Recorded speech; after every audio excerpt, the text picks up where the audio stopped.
Chapter 1. The Last Day. It's the last day, even the last hour now. I'm an old man, lonely and unloved, sick and hurting, and tired of living. I am ready for death. It has to be better than this. I own this tall glass building, the land around it, and the 2,000 people who work here. I own silver in Nevada, coffee in Kenya, and coal in Angola. My company owns businesses that produce electricity, make computers, and print books.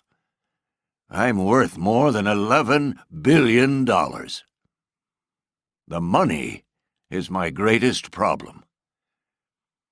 I had 3 families, 3 ex-wives, who had 7 children. They're gathering here today because I'm dying, and it's time to divide the money. I don't care who gets the money, but I do care very much who doesn't get it. My first wife was Lillian. We married young. I was 24 and she was 18, and had 4 children. Her oldest boy is now 47. Troy Jr., or TJ, was thrown out of college when he was 19 for selling drugs. I gave him, like the others, $5 million on his 21st birthday. It ran like water through his fingers. TJ's brother, Rex, is 44. Our oldest daughter is Libigail, a child I loved desperately until she went to college and forgot about me. She married an African, and I took her name out of my will. Our younger daughter, Mary Ross, is married to a doctor. He wants to be super rich, but they're heavily in debt. All Lillian's children are the same. They're in debt and unemployable, and they want my money. After Lillian, I married my secretary, Janie, a beautiful young thing, 22 years younger than me. She had 2 children. The younger one, Rocky, was killed in a car with 2 of his friends. Her daughter, Gina, is married to a fool who could lose $500 million in 3 years. I married Tira when I was 64. She was 23 and pregnant with Ramble. He's now 14 and has already been arrested once for theft and once for possession of drugs. He has rings in his ears, eyebrows, and nose. Like the others, he expects to get rich, to get a fortune because I'm his father. I know these people. I watch them. Sneed appears from another room. He's been my servant for almost 30 years now. "How are you, sir?" he asks. I say nothing because I'm neither required nor expected to respond to Sneed. "Some coffee, sir?" "Lunch." Sneed expects to get rich, too. He wants me to die because he expects a few million. The trouble with having money is that everybody wants a little of it. Sneed's name is not mentioned in my will. He brings in my lunch, the final meal. Later, Sneed pushes my wheelchair out of the apartment, down the hall, through another door. The room is full of lawyers and psychiatrists who will decide whether I'm sane. There are cameras pointing at me. Every whisper, every move, every breath will be recorded. I'm sitting here to prove to the world that I am sane enough to psychiatrist. Their names are printed on cards in front of them. Dr. Zadell, Dr. Flo, Dr. Tyson. I study their eyes and faces. They expect me to be crazy. but I'm going to prove them wrong. Josh Stafford is speaking. My name is Josh Stafford, and I am the lawyer for Mr. Troy Phelan. The psychiatrists in this room will examine Mr. Phelan. If they believe that he is wholly sane, then he intends to sign a new will. Stafford taps his pencil on the thick will lying before us. My families haven't seen the will, so they can only guess what it contains. They believe that the money will be divided fairly among the children, with generous gifts to my ex-wives. Stafford prepared the will, and, with my permission, this is what he has implied. The psychiatrists begin their examination. Zadell goes first. Mr. Phelan, can you tell us the date, time, and place? I drop my chin to my chest like a fool and think about the question. Monday, December 9th, 1996. The place is my office. The time? About 2:30 in the afternoon, I say. And where is your office? McLean, Virginia. They ask many more questions. Then Tyshan says, What is your current physical condition? I'm sick. I have cancer. My doctors say I won't live more than 3 months. I can feel their excitement. The rumor has been confirmed. Are you under the influence of drugs or alcohol? No. Back to Zadell. Mr. Phelan, you have about $11 billion. Is that correct? Yes. Do you intend to sign a new will today? Yes, I do. Is that the will on the table in front of you? It is. Does that will leave a large part of your estate to your children? It does. Zadell places his pen on the table and looks at Stafford. In my opinion, Mr. Phelan is mentally capable of signing his will. Do you all agree? Stafford asks the other lawyers. Yes, absolutely. They nod their heads as fast as they can. Stafford slides the will to me and gives me a pen. I turn to the back and sign a name that nobody can read, then place my hands on top of it. This meeting is over, Stafford says, and everyone quickly leaves the room. One camera remains on me. I tell Sneed to take a seat at the table.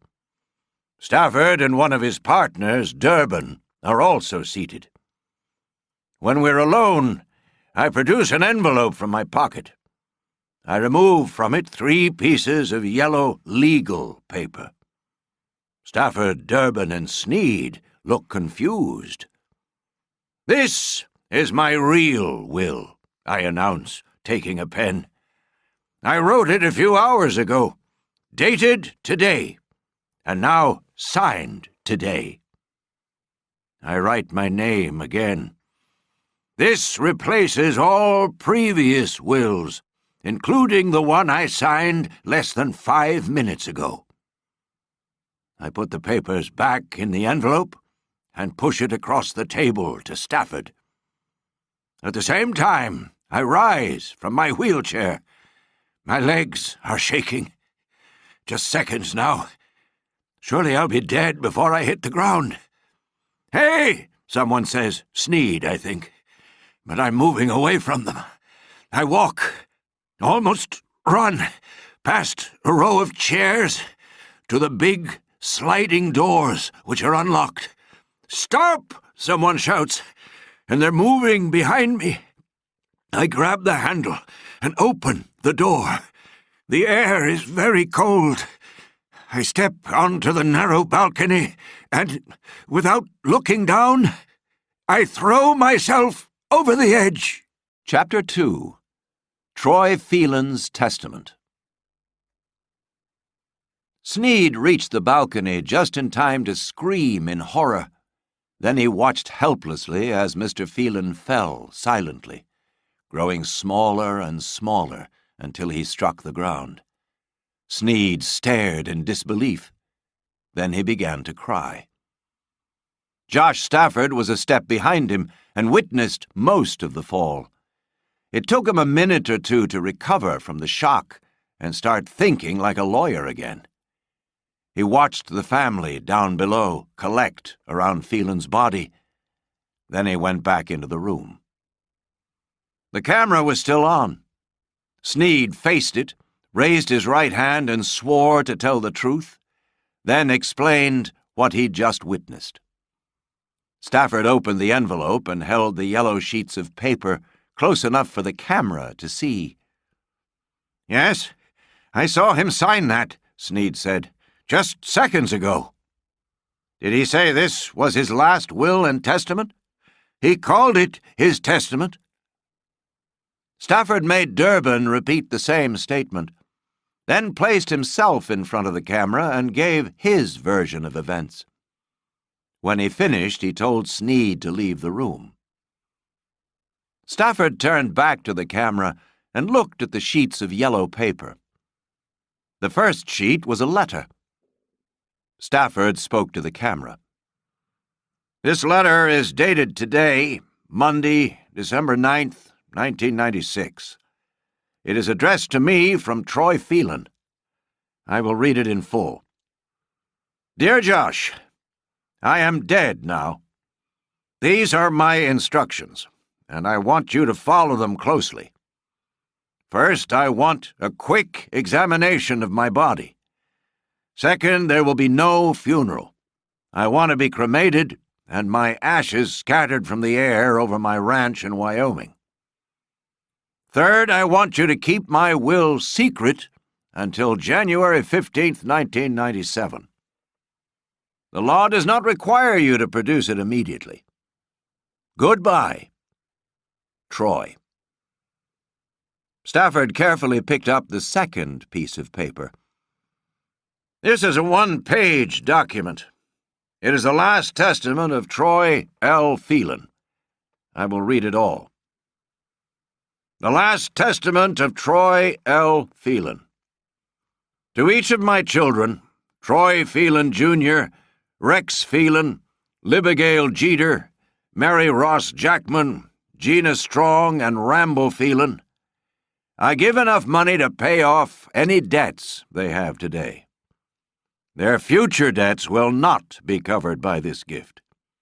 If any of these children attempt to contest this will, then they will receive nothing. To my ex-wives, Lillian, Janie, and Tira, I give nothing. They were adequately provided for in the divorces. The rest of my estate I give to my daughter, Rachel Lane, born on November 2nd, 1954 in New Orleans, Louisiana, to a woman named Evelyn Cunningham, who is now dead." Stafford had never heard of these people. He paused, then went on. "I appoint my trusted lawyer, Josh Stafford, to carry out this will. Signed, December 9th, 1996, 3 p.m., by Troy Phelan." Stafford placed it on the table and picked up the third sheet. "This is a note addressed to me again. I will read it. Josh, Rachel Lane is a World Tribes missionary on the Brazil-Bolivia border. She works with an Indian tribe in a region known as the Pantanal. The nearest town is Corumbá. I couldn't find her. I've had no contact with her in the last 20 years. Signed, Troy Phelan." Stafford put down the last piece of paper and turned to Durbin. "He thought of everything." "He's a very cruel man," Durbin said. "Can you imagine the money those fools will spend in the next month? It seems a crime not to tell them. We can't. We have our orders." Outside Lillian's large house in Falls Church, a group of journalists waited on the street for a family member to come out. Inside, Phelan's 4 eldest children gathered. They tried to be serious and sad. It was difficult. Fine wine was served, lots of it. By midnight, TJ and Rex were drunk, celebrating their fabulous Stafford met Tip Durbin, and together they drove to the medical examiner's office in McLean. "The cause of death is obvious. There's no trace of alcohol or drugs," the medical examiner said. "And there was no sign of cancer. Troy was in good health at the time of his death." "Did he tell you he had cancer?" Durbin asked Stafford on the drive back. "Yes, several times." "Why did he lie?" "Who knows? Everybody thought he was dying." "Why did he jump?" "He was a very lonely old man." "It seems like a nasty trick," Durbin said. "He promises money to his family. The psychiatrists say that he isn't crazy. Then at the last minute he signs a different will." "Why did he hate them so much?" "They embarrassed him. They fought with him. They never earned an honest dime, and they spent many of his millions. Troy never planned to leave them anything." Back at his office, Stafford talked to members of his team. "You have to find a person who, I suspect, does not want to be found." He told them what he knew about Rachel Lane. There wasn't much. "First, find out about the World Tribes missions. Who are they? How do they operate? How do they pick their people? Where do they send them? Everything. Find out about her mother, Evelyn Cunningham. She's dead now. Find out all you can." TJ nursed a sore head until noon, then drank a beer. He walked around his dirty apartment. He couldn't find his wife. He and Biff had been through 3 fights already that day. He opened another beer and looked at himself in the mirror in the hall. "Troy Phelan, Jr.," he said. "Son of Troy Phelan, 10th richest man in America, worth $11 billion. Yes!" He dressed in his best suit, a gray one he'd worn yesterday when dear old Dad faced the psychiatrists and performed so wonderfully. "Armani, here I come," he whistled joyfully. Life had been soft and luxurious for the first 20 years, and then he received his inheritance. His $5 million had disappeared before he reached 30, and his father hated him for it. "What can I do with $500 million?" he asked himself as he drove along the highway.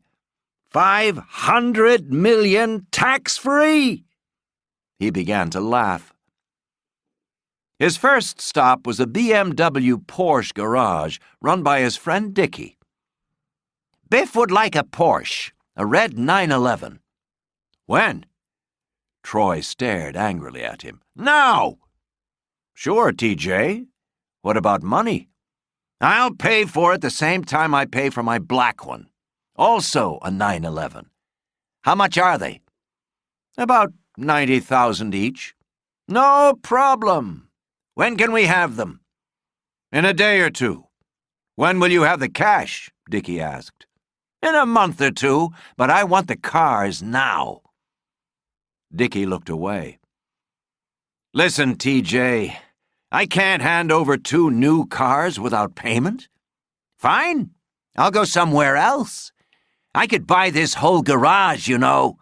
I could walk into any bank right now and ask for 10 million or 20 million and buy this place. They would happily give me the money. Do you understand?" Dickie's eyes narrowed. "How much did he leave you?" "Enough to buy the bank. Are you giving me the cars or shall I go down the street?" "Let me find the cars." Rambo spent the day in his room, smoking, listening to music, and ignoring everyone. He hadn't been to school for weeks. His lawyer had told him that the money would go into a trust until he was either 18 or 21. Until then, he would get a generous amount of money to spend every month. He would form a band called Ramble. He would play guitar and sing and chase girls. 2 floors up, Tira, his mother, spent the day on the phone chatting with friends. Most of them gossiped long enough to ask how much she might get from the estate, but she was afraid to guess. When she divorced Troy, she got $10 million and the house. She was now down to her last $2 million. Her needs were so great. Her friends had beach houses in the Bahamas, and she had to stay in luxury hotels. They bought their clothes in New York. She picked her clothes up locally. Their children went to the best schools, out of the way. Ramble was in the basement. Gina Phelan Strong was 30 and married to Cody, husband number 2. He had big dreams, but after 6 months, his businesses had made huge losses. The $5 million Troy gave Gina on her 21st birthday had shrunk to less than $1 million, and their debts were growing. Then Troy jumped from the window. They spent the morning looking for homes in Swink's Mill, the place of their grandest dreams. By dusk, they were looking at an empty house priced at $4.5 million, and seriously considering making an offer. Rex, age 44, brother of T.J., was under criminal investigation. A bank had failed, and the FBI was making fierce inquiries. He owed more than $7 million. Now Troy was dead, Rex could stop worrying. He could pay his debts and play with his money. He spent the day with Hark Geddes, his lawyer. He wanted the money quickly, desperately, and he pressured Geddes to call Josh Stafford. "We have to see that will," he shouted at Hark throughout the day. Hark calmed him with a long lunch and good wine. Amber, Rex's wife, dropped by and found them both drunk. She wasn't angry. She loved Rex more than ever now. Hark Geddes was excited. The old man was dead, and his crazy family was a lawyer's dream. This was his chance to start his own company and to make a lot of money. He wanted a long fight over the will, a fight that would make him famous and rich. According to the Internet, the World Tribes Mission's headquarters was in Houston, Texas. Their goal was to spread Christianity around the world, and they had 4,000 missionaries working with native peoples. 28 Indian tribes in Brazil were being ministered to by World Tribes missionaries. These missionaries received training in living in the jungle, languages, and medical skills. So Rachel lived in a hut and slept on a bed she'd built herself and cooked over a fire. She ate food she'd grown or trapped and killed, and taught Bible stories to the children and the adults. She knew nothing and certainly cared nothing for the worries and pressures of the world. "We may never find her," Durbin said. "No phones, no electricity. You have to climb through the mountains to get to these people." "We have no choice," Josh said. "We called the World Tribes Missions, and they won't tell us anything. They wouldn't even confirm that this woman exists. But I have an idea. We have to send someone to find Rachel Lane, right? And we can't just send anyone. It has to be a lawyer, someone who can explain what's happening. And it has to be someone from our company. But it's not going to be a quick trip. Brazil's a big country. We're talking jungles and mountains. These people have never seen a car. It might take at least a week." "So, who do we send?" Durbin asked. What about Nate? Nate O'Reilly was a partner who was at the moment locked away in a private hospital in the Blue Ridge Mountains.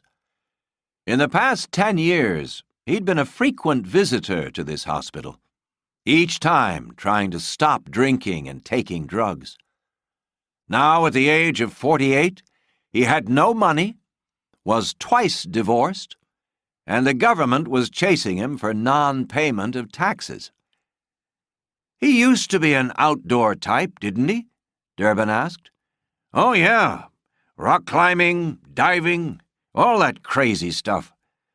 Then the slide into alcoholism began, and he stopped all that." The slide had begun in his mid-30s. He was a star in the legal practice, but he began drinking heavily and using drugs. He ignored his family, and then he lost a lawsuit and fell apart. The firm sent him to a hospital to recover. He could stay clean for months, even years, but he always crashed. 4 months earlier, he'd locked himself in a hotel room with a bottle of vodka and a sack of pills. Josh sent him to the hospital for the 4th time in 10 years. "It might be good for him," Durbin said. "You know, to get away for a while." Chapter 3. Nate's Mission. Nate walked to his window and looked at the Shenandoah Valley 1,000 meters below. It was covered with new snow. He remembered that it was almost Christmas, and the thought saddened him. The kids were gone now, either grown or taken away by their mothers. The last thing Nate wanted was another Christmas in a bar with other drunks. Breakfast was black coffee, which he had with his nurse, Sergio. For the last 4 months, Sergio had also been his best friend. He knew everything about the miserable life of Nate O'Reilly. "Do you have a guest today? Mr. Stafford," Sergio said. "Wonderful." Josh had visited once a month. Nate was resting in his room when Josh arrived. "You look great," Josh said. "How you doing?" "I need to get out of here, Josh." "Your doctor says another week or 2. "Great. Then what? Can I come back to the company?" "Not so fast, Nate. You have a couple of problems. We can deal with the bankruptcy, but that still leaves the problem of your taxes." From 1992 to 1995, Nate had failed to report about $60,000 in other income. "So what am I supposed to do?" Nate asked. "Do you think I'm going to prison?" "Troy Phelan died," Josh said. And it took Nate a second to understand. "I didn't know. When did he die?" 4 days ago.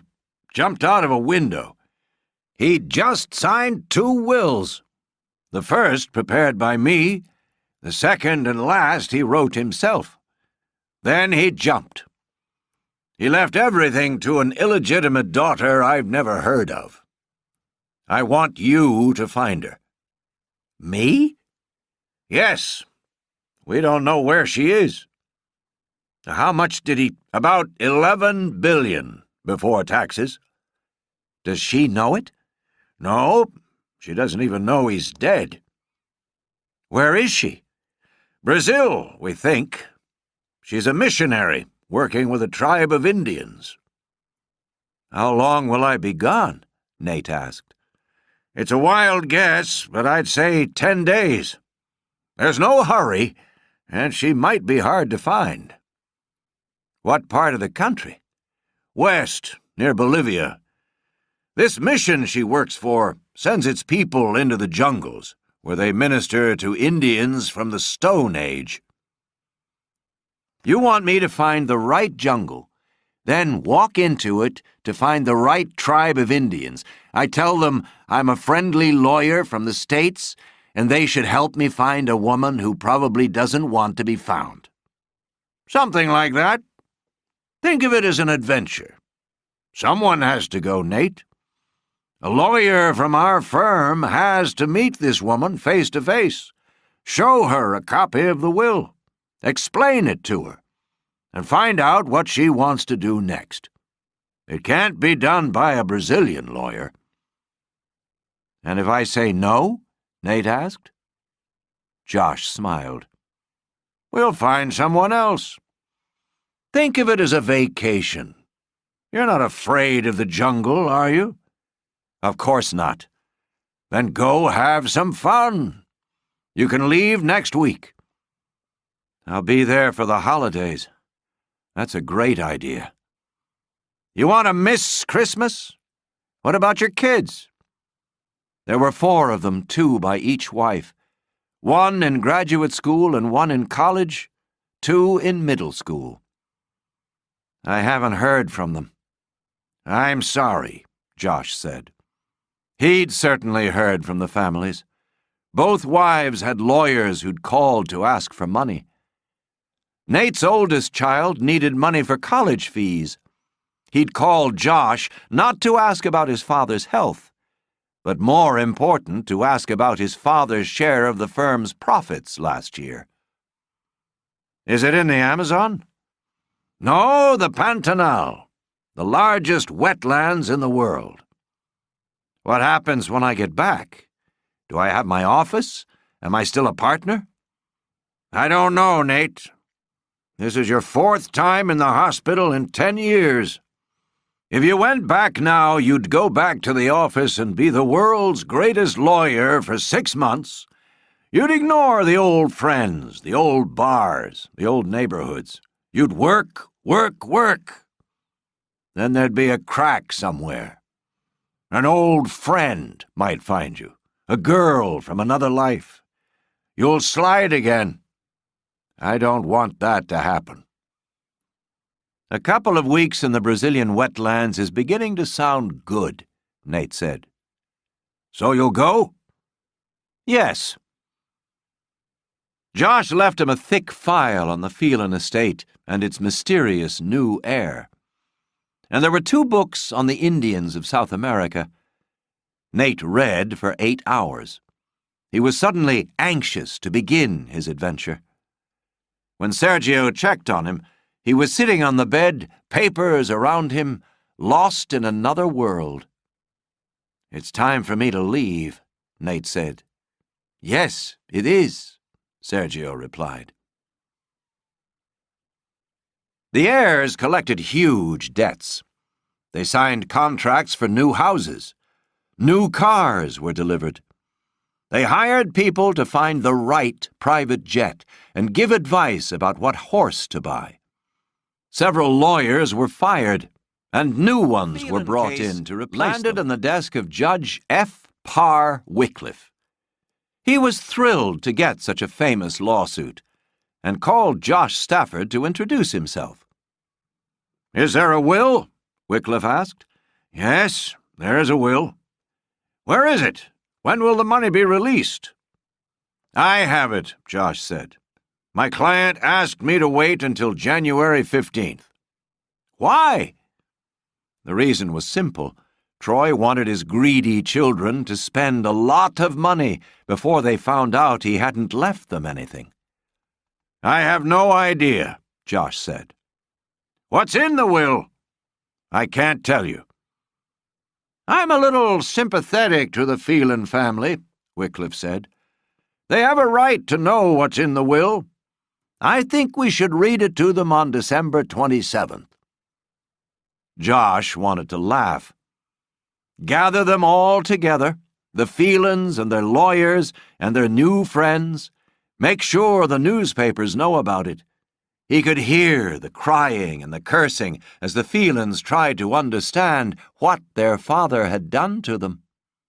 Suddenly, Josh couldn't wait. "The 27th's fine with me," he said. "Good," Wycliffe said. "I'll let everybody know. There are lots of lawyers. It helps if you remember that there are 6 kids and 3 ex-wives, so there are 9 principal sets of lawyers. I hope my courtroom is big enough." I suggest you read the will, Josh said. Wycliffe intended to. He imagined what would happen. People crowded together, not a sound as the envelope was opened. This would be one of his finest moments, reading a will that gave away $11 billion. I assume the will is interesting, the judge said. It's very interesting. The judge actually smiled. As usual, Josh had carefully planned Nate's release. He arrived at the hospital with a bag full of clothes, a passport, tickets, and plenty of cash. How do you feel? Josh asked as they drove south. Could you stop at the nearest store? Sure. Why? I'd like to get some beer. Very funny. I'd kill for a tall Coca-Cola. Back in the car, Josh said, Your flight goes to Sao Paulo. Then you'll go on to a city called Campo Grande. Do these people speak English? No, they're Brazilian. They speak Portuguese. How big is Campo Grande? 500,000, but it's not your destination. From there, you'll catch a flight to a place called Corumbá. There you'll meet a lawyer named Valdir Ruiz. He speaks English. He's a very nice man. What am I supposed to do with Valdir? He's looking for a guide to take you into the Pantanal by boat. It's an area of swamps and rivers. And snakes and alligators. Relax. Josh pointed to the bag behind the passenger seat. Open that. It was made of brown leather. Nate sat it on his knee and opened it. Toys, he said. That's the latest cell phone. That's the latest computer. Look how small they are. Wow. And I'm supposed to use these in the middle of a swamp with snakes and alligators watching? When you find her, I want to know immediately. What's this? The best toy in the box. It's a satellite phone. You can use it anywhere on the face of the earth. Keep the batteries charged and you can always find me. Do the Indians have electricity? Of course not. Then how am I supposed to keep the batteries charged? You'll think of something. In the crowded airport, they drank weak coffee and read newspapers. Josh was very conscious of the bar. Nate didn't seem to be. Are you okay? Josh asked. I'm fine. I'm not waiting for you to leave so I can run over to the bar and drink vodka.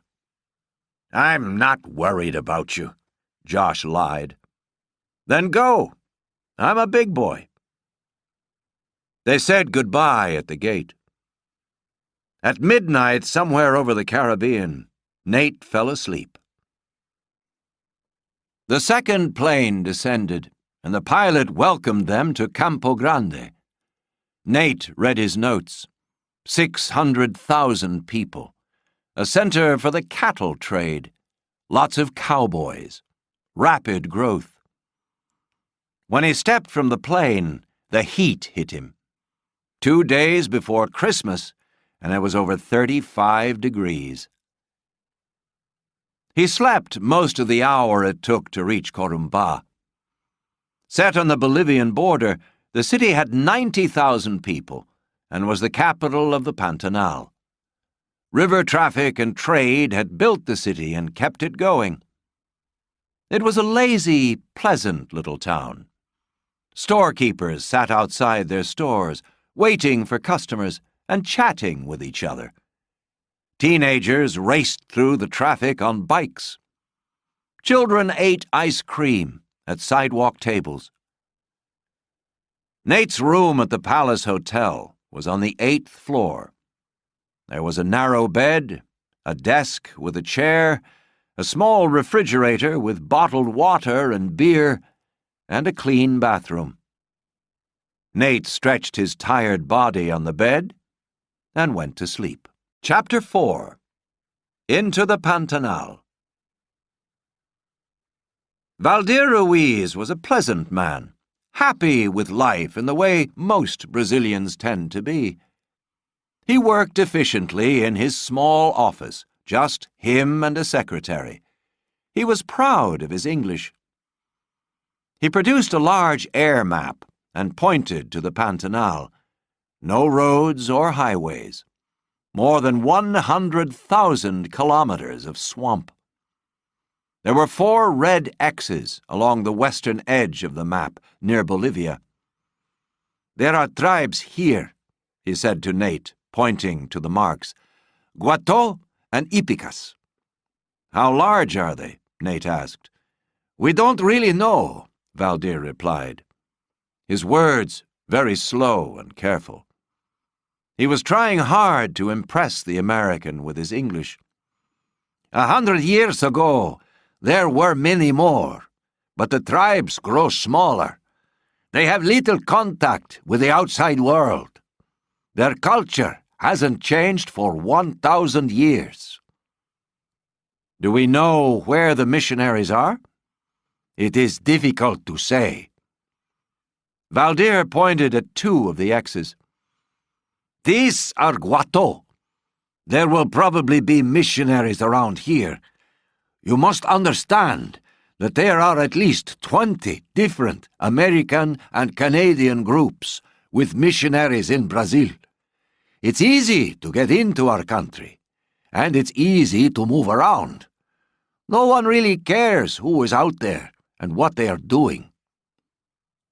Nate pointed at Corumbá, then to the nearest red X. "How long does it take to get from here to there?" "By plane, about an hour. By boat, from 3 to 5 days. "Then where's my plane?" "It's not that easy," Valdir said. He pointed. "These are cattle farms. Only a few can be reached by boat, so they use small airplanes. The airstrips are marked in blue. Even if you flew into the area, you would have to use a boat to get to the Indians." "How good are the airstrips?" "They're all grass. Sometimes they cut the grass, sometimes they don't. The biggest problem is cows." "Cows?" "Yes, cows like grass. Sometimes it's hard to land because the cows are eating the airstrip." "Could I fly into the Pantanal, then rent a boat to find the Indians?" "No. The boats are here, in Corumbá. So are the guides." "I'd like to fly over the area," Nate said. Valdir rolled up the map. "I can arrange an airplane and a pilot." "What about a boat?" "I'm working on that. This is the flood season, and most of the boats are in use. The rivers are up. I must warn you that air travel can be dangerous. The planes are small, and if there is engine trouble, well, there's no place to put a plane down in an emergency. A plane went down a month ago. They found it near a river, surrounded by alligators." "What happened to the passengers?" Nate asked, afraid of the answer. "Ask the alligators." They walked to the window and watched the traffic. "I think I have found a guide," Valdir said. "He's a young man, just out of the army. He speaks English very well. His father was a river pilot." Across the street was a small bar with 3 tables on the sidewalk. A red sign advertised beer. 2 men shared a table with a large bottle of beer between them. It was perfect. A hot day, a party mood, a cold drink enjoyed by 2 friends. Nate's head began to spin. His heart was beating fast, and his breathing stopped. His hands shook. He could taste the beer. The slide was beginning. He took a deep breath. The moment would pass. He thanked Valdir and left the office. He walked toward the river and found a small park. The late afternoon was humid. His shirt was stained with sweat and stuck to his chest. What happened back at Valdir's office had scared him. He sat on the edge of a picnic table and looked at the great Pantanal lying before him. A musician began to play his guitar as the sun sank slowly over the Bolivian mountains, not far away. A pilot agreed to fly, but he wanted to leave early and be back in Corumbá by noon because it was Christmas Eve. Valdir had hired a guide called Javi. He was 24, single and strong. He ran into the Palace Hotel wearing a bush hat, shorts, black army boots, and a shiny knife in his belt. Nate liked him immediately. His truck was old, but ready for the jungle. They roared through the streets of Corumbá, slowing only slightly at red lights, completely ignoring stop signs. Javi talked as he held the wheel like a race driver. Nate didn't hear a word. His heart stopped at each new intersection. The airport was empty. The pilot's name sounded like Milton. He was friendly enough, but it was obvious he didn't want to fly or work on the day before Christmas. "Do you feel safe?" Nate asked Javi when the pilot announced he was ready. Javi laughed and said, "No problem. This man has 4 small children and a pretty wife. Why would he risk his life?" Corumbá was immediately beneath them. To the east and north, a dozen small rivers spun circles around and through each other. Because of the floods, the rivers were full, and in many places ran together. In the west were the distant mountains of Bolivia. The sky was darker beyond the mountains. Milton dropped to 4,000 meters to stay below the clouds. He was worried about the dark sky. "We'll watch it for a few minutes," Javi said. Milton wanted to go home, but Nate at least wanted to see the Indian villages. He still held the faint hope that he could somehow fly to meet Rachel and take her back to Corumbá, where they could have lunch in a nice cafe and discuss her father's case. Raindrops began hitting the windows of the plane, and Milton dropped to 3,000 meters. From over the mountaintops, the storm rushed at them. The winds hit the plane, and it dropped suddenly. Nate's head hit the top of the cabin. He was very frightened. "We're turning around!" Javi shouted. Sweat covered Milton's forehead. The plane moved hard to the right. The sky toward Corumbá was black. Milton turned quickly east and said something to Javi. "We can't go to Corumbá," Javi shouted. "He wants to look for a farm. We'll land and wait for the storm to pass." Nate looked out of his window and saw nothing. No nice little farms with long airstrips. The plane dropped 100 meters in less than 2 seconds. Milton pushed the plane down toward the ground. Thunder, just above them, sounded like a gun in a dark room and shook them to their bones. Nate caught sight of a river just below them, and he suddenly remembered the alligators. He didn't want to crash into a swamp. Milton descended to 300 meters, where the ground could be seen in patches. Nate saw a white object below and shouted and pointed, "A cow! A cow!" They had seen the airstrip too late to land with the wind, so Milton turned the plane to land in the face of the storm. Nate saw a boy with a stick running through the tall grass, and he saw a cow running away from the airstrip. He saw Javi staring through the window, eyes wild, mouth open, but no words coming out. They hit the grass. The wind lifted them into the air, and then they hit the ground again. "Cow! Cow!" The plane crashed into a large, curious cow, and turned violently, all the windows bursting open, all three men screaming their last words. Chapter 5. The Slide. Nate woke up covered in blood. It was still raining.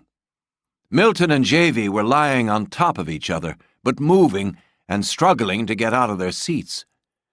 Nate found a window and stuck his head out. The plane was on its side, with a wing cracked and folded under the cabin. Blood was everywhere, but it was from the cow, not the passengers. The boy with a stick led them to a small stable. Out of the storm, Milton dropped to his knees and began to pray. They sat in the dirt for a long time, watching the rain, hearing the wind, thinking of what could have been, saying nothing. Marco, the owner of the cow, appeared an hour later and began a heated discussion with Javy and Milton about the value of the cow. "I'll pay for the creature," Nate said to Javy. Javy asked the man how much, then said, $100. "Does he take American Express?" Nate asked. But the humor missed its mark. "I'll pay it." He'd pay as much as that to stop Marco complaining. The deal was settled, and the man became their host. When he realized Nate was from the States, he sent for his wife and kids. They ate rice and black beans around a small table. The children sat on the floor beside the table, eating bread and rice, watching every move Nate made. Marco had a small boat with a motor.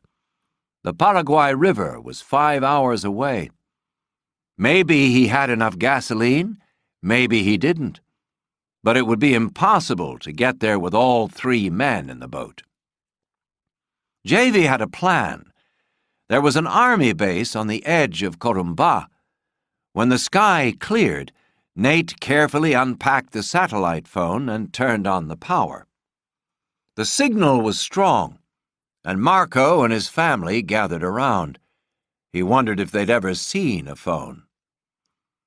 Javy called a friend who found phone numbers. He then explained the situation to an army officer and asked for help. After all, they had had a plane crash. Finally, the commander himself came to the phone. He and Javy traded army talk for 5 minutes, places they'd been to, people they knew. Then Javy explained what had happened. "No problem. A helicopter is ready. Give us an hour," the commander said. Milton smiled for the first time that day. An hour passed. The sun was dropping quickly in the west. Dusk was approaching. The army would not be able to rescue them at night. It was Tomás, the youngest child, who heard the sound first. He said something, then stood and pointed. The sound grew louder, and they saw the helicopter. When it landed, 4 soldiers jumped down and ran to the group.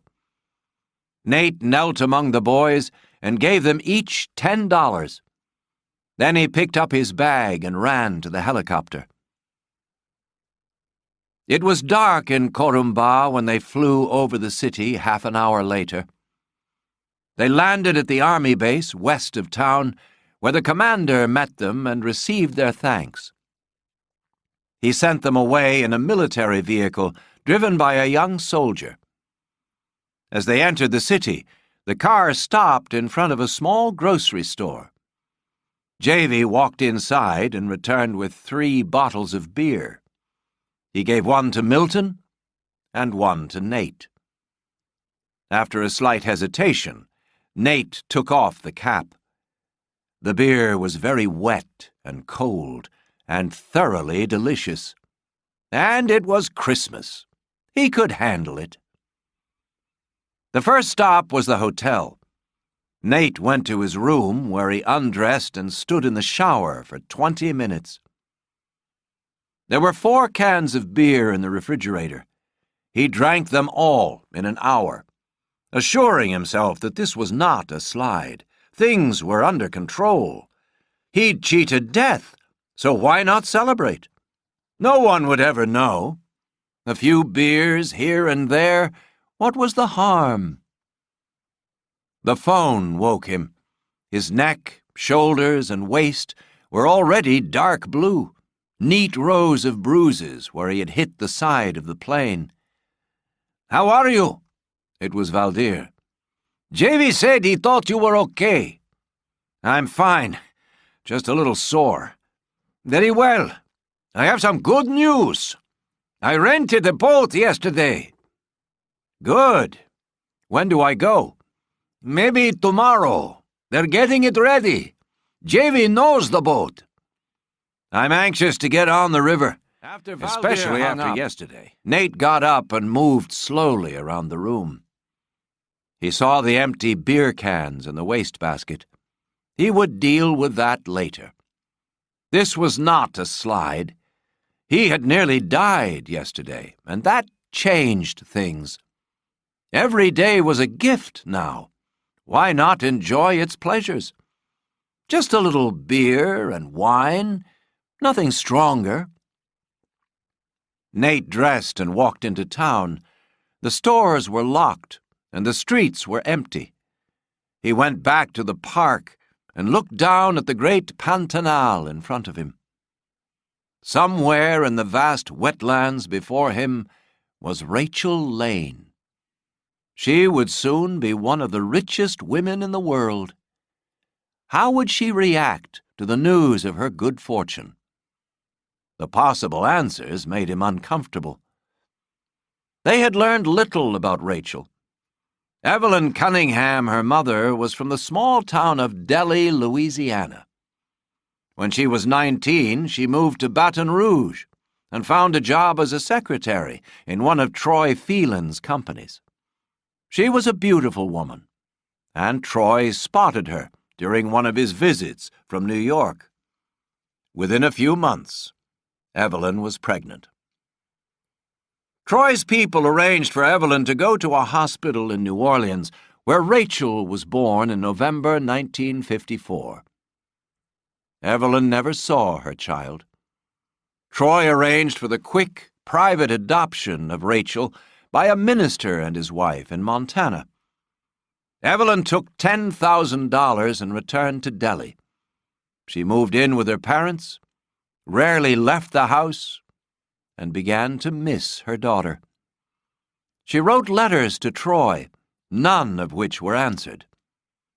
As the years passed, Evelyn became more and more depressed. She killed herself on November 2nd, 1959, on Rachel's 5th birthday. She drove her parents' car to the edge of town and jumped off a bridge. Rachel was an only child. Her adoptive father, Mr. Lane, died when she was 17. Troy re-entered her life as she was finishing high school. Maybe he felt guilty. Maybe he was worried about her college education and how she would afford it. Rachel knew she was adopted, but had never shown an interest in her real parents. Troy met Rachel sometime in the summer of 1972. 4 years later, she graduated from the University of Montana. Gaps appeared in her history after that. Nate suspected that only 2 people could tell him about the relationship. One was dead.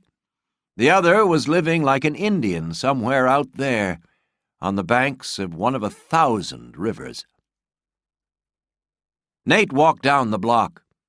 A car stopped next to him, and JV leaned out. "Let's go for a ride," he said. "I want you to see the boat. My father was a boat captain." "Where is he now?" Nate asked. "He drowned in a storm." Wonderful, Nate thought. They stopped at the edge of the riverbank to admire their boat, the Santa Lura. "How do you like it?" JV asked. "I don't know," Nate replied. The boat was at least 80 meters long, with 2 decks. It was larger than Nate expected.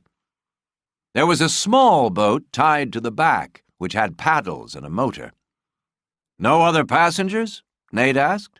"No, just you, me, and Welly, the deckhand who can cook." Nate walked to the back of the boat where there was a hammock. "This is yours," Javy said. "You'll have lots of time to read and sleep." Nate sat carefully in the hammock, then swung around until he was fully inside it. Javy gave him a push, then left to have another chat with the mechanic. Late in the afternoon, Nate stopped at a small store a few blocks from the hotel. He walked in to find a beer, maybe two. He was alone on the far side of the world. It was Christmas, and he had no one to share it with. A wave of loneliness fell upon him, and Nate began to slide. He saw the bottles of alcohol, all full and unopened.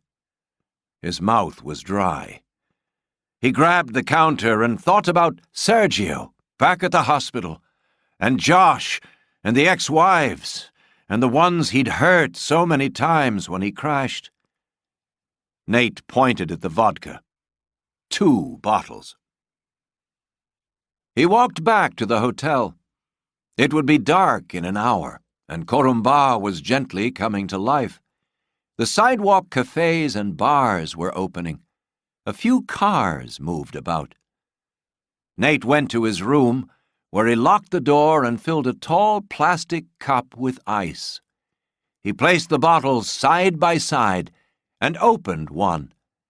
He slowly poured the vodka over the ice and promised himself that he wouldn't stop until both were empty. Chapter 6. Legal Challenges.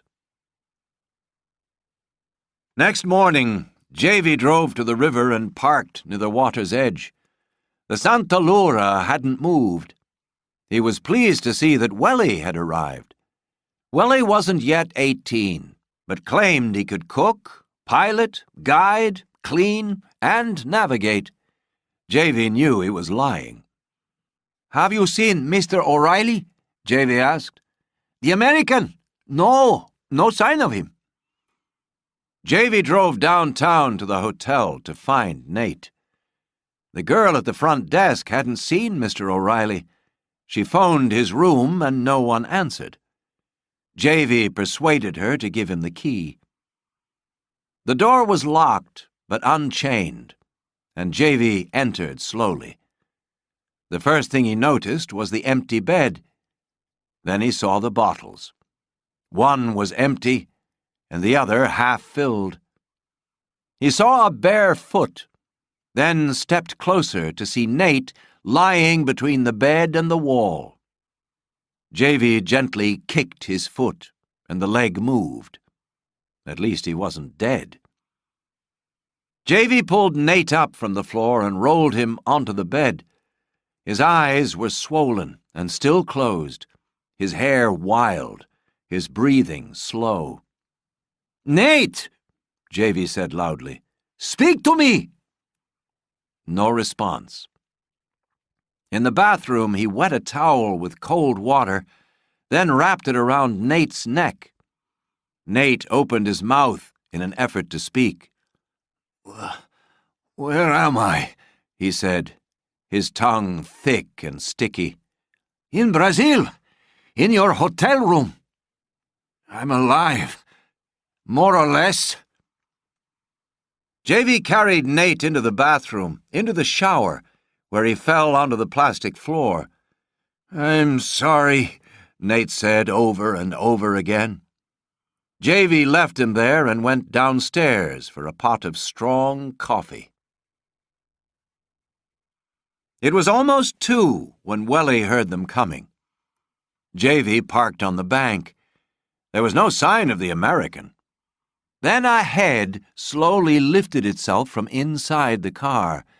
The eyes were covered with thick shades, and a cap was pulled as low as possible. Javy walked to the passenger door and helped Mr. O'Reilly out. He looked very sick. with white skin that was wet with sweat, and he was too weak to walk alone. Javy almost carried him up the steps onto the boat where the hammock was waiting. He pushed him into it. "What's wrong with him?" Willie asked. "He's drunk."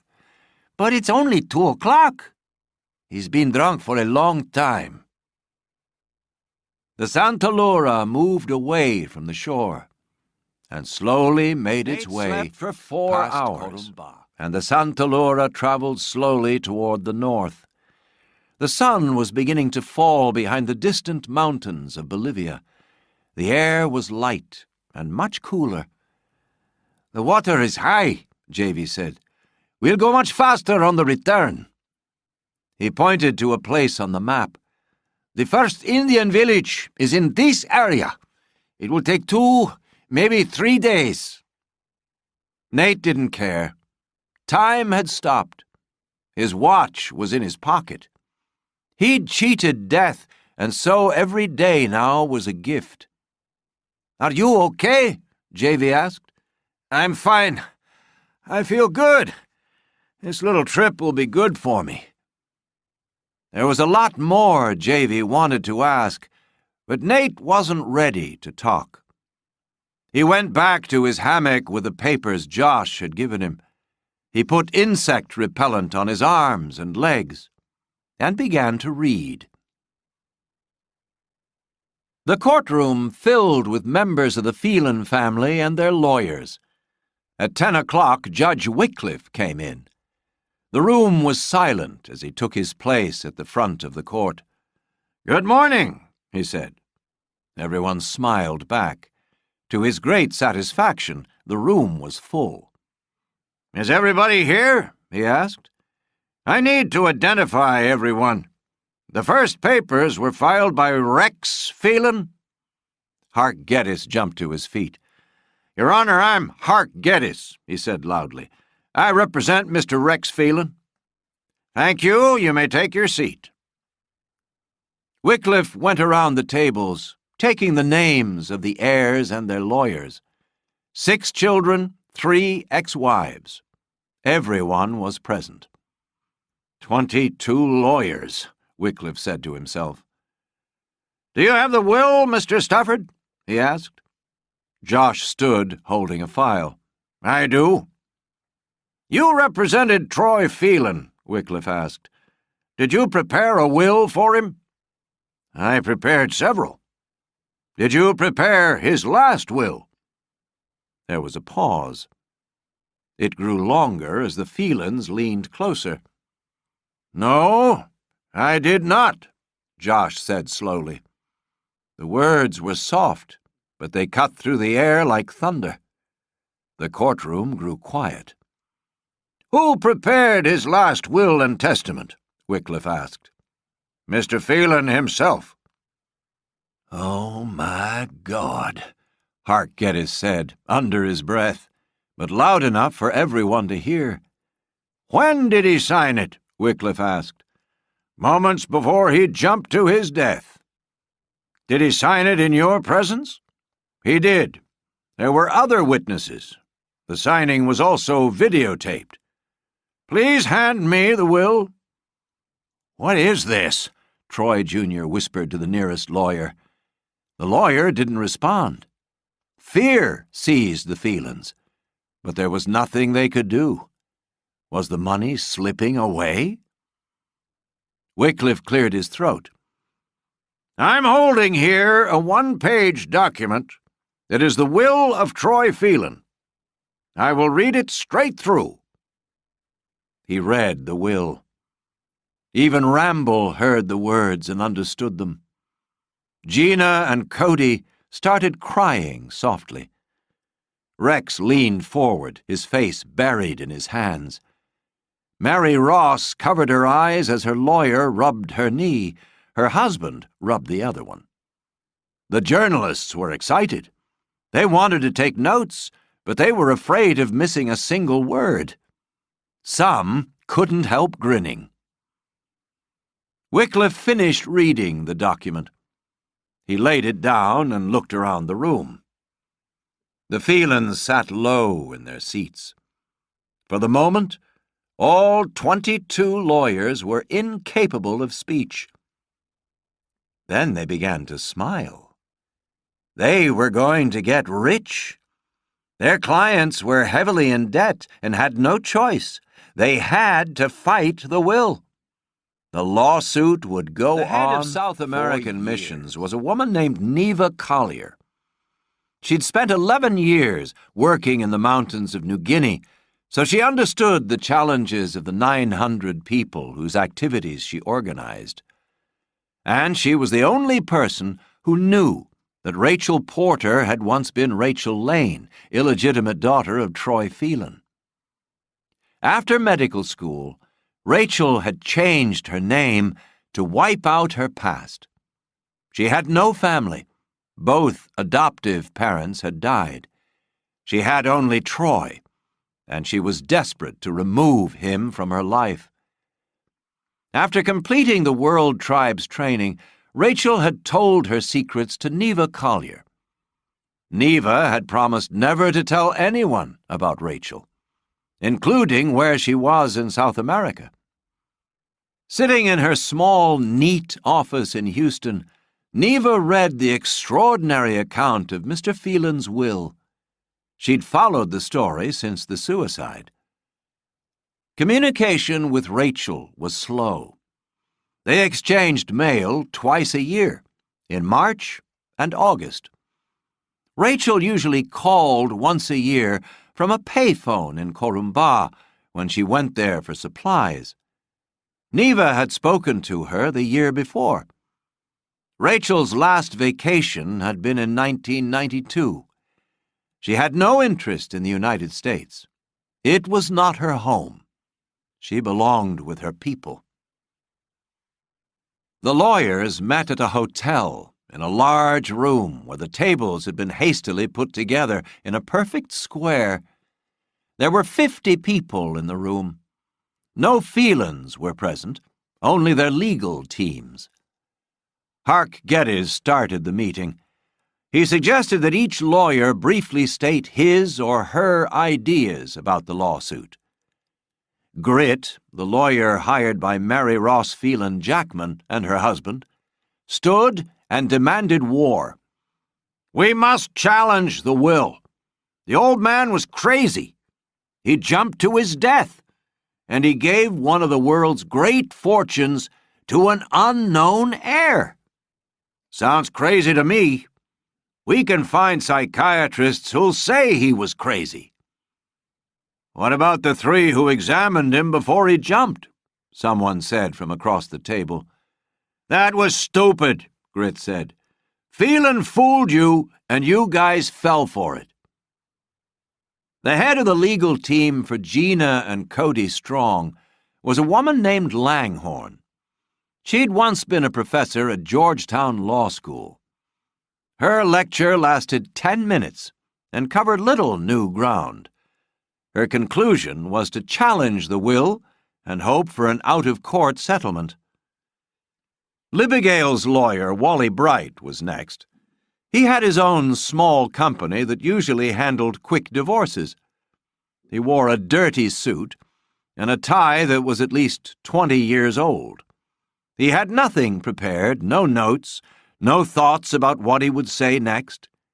He talked about injustice in general. 2 of Lillian's lawyers stood at the same time. One started a sentence and the other finished it.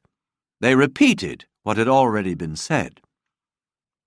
The lawyers all agreed.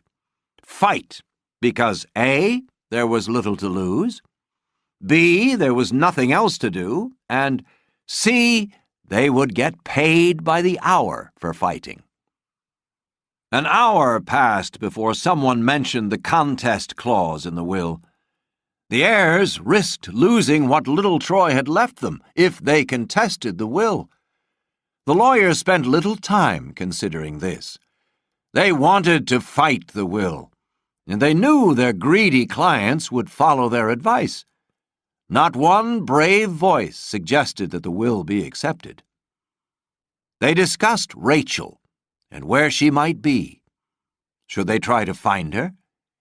But they decided not to look for her because they couldn't agree what they would do if they found her.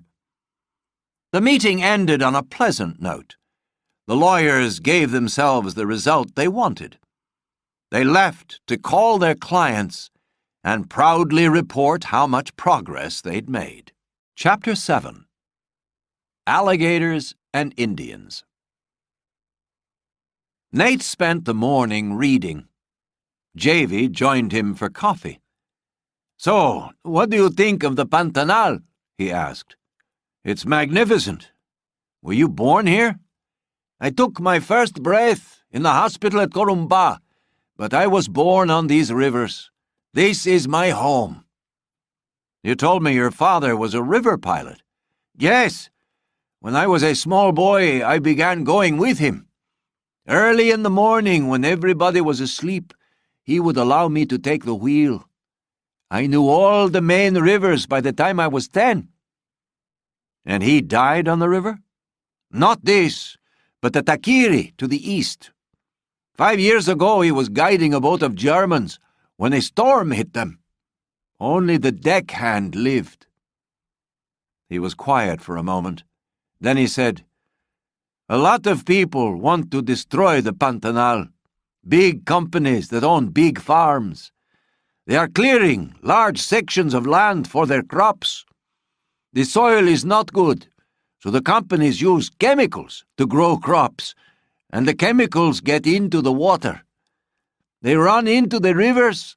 The rivers eventually run into the Pantanal. Our fish swallow them and die." "Doesn't the government help?" Javy gave a bitter laugh. "Have you heard of Hidrovia?" "No." "It's a big ditch. It will be cut through the Pantanal to link Brazil, Bolivia, Paraguay, Argentina, and Uruguay. It is supposed to save South America, but it will drain the Pantanal, and our government supports it." Nate wanted to say something deep and serious about taking care of the environment. Then he remembered that his countrymen had destroyed large areas of the United States in the name of progress. "It's still beautiful," Nate said. "It is. Sometimes I think it's too big for them to destroy. There is a small trading post a few hours away. We should be there before dark. Fernando is the owner, and he hears everything on the river. Maybe he will know something about the missionaries." Javy emptied his coffee cup and stretched his arms. "Sometimes he has beer for sale. I think we should not buy any." He walked away. "Fine with me," thought Nate. A cold, brown bottle of beer, excellent beer. He began to sweat, though the sun was hidden and there was a cool wind. He buried himself in the hammock and prayed for sleep, a deep sleep that would take him past their stop and into the night. He was wide awake when the boat stopped. There were voices, then a gentle bump as they docked at the trading post.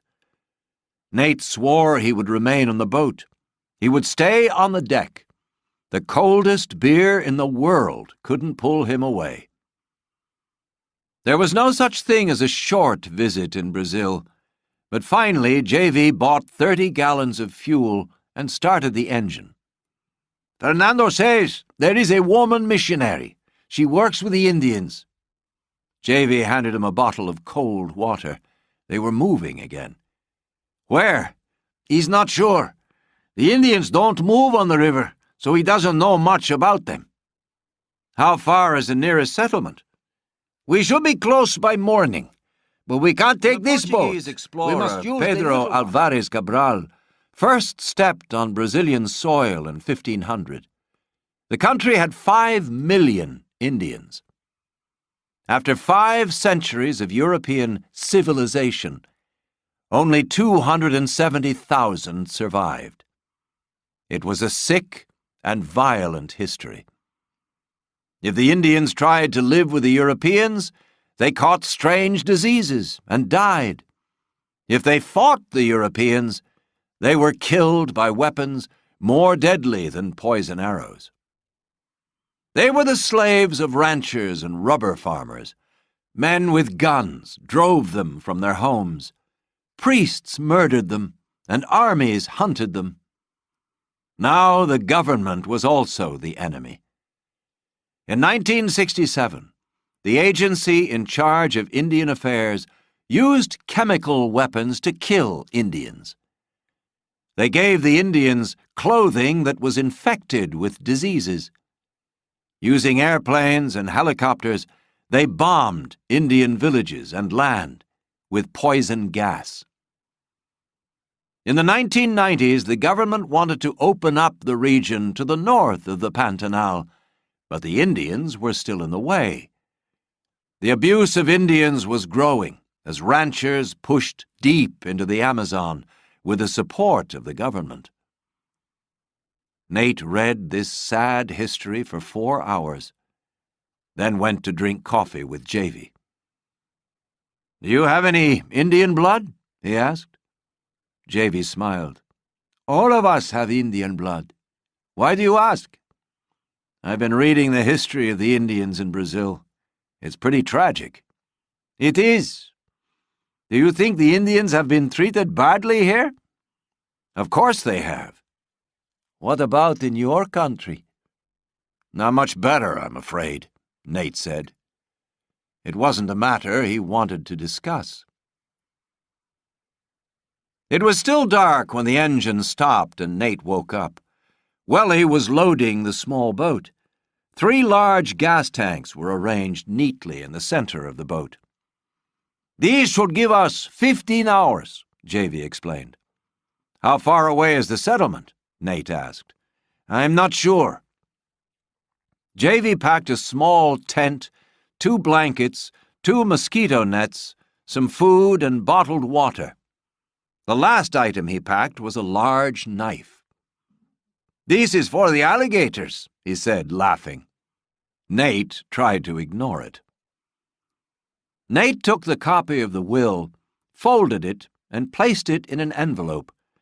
He wrapped the envelope in a piece of cloth, taped it to his T-shirt, and covered it with a sweater.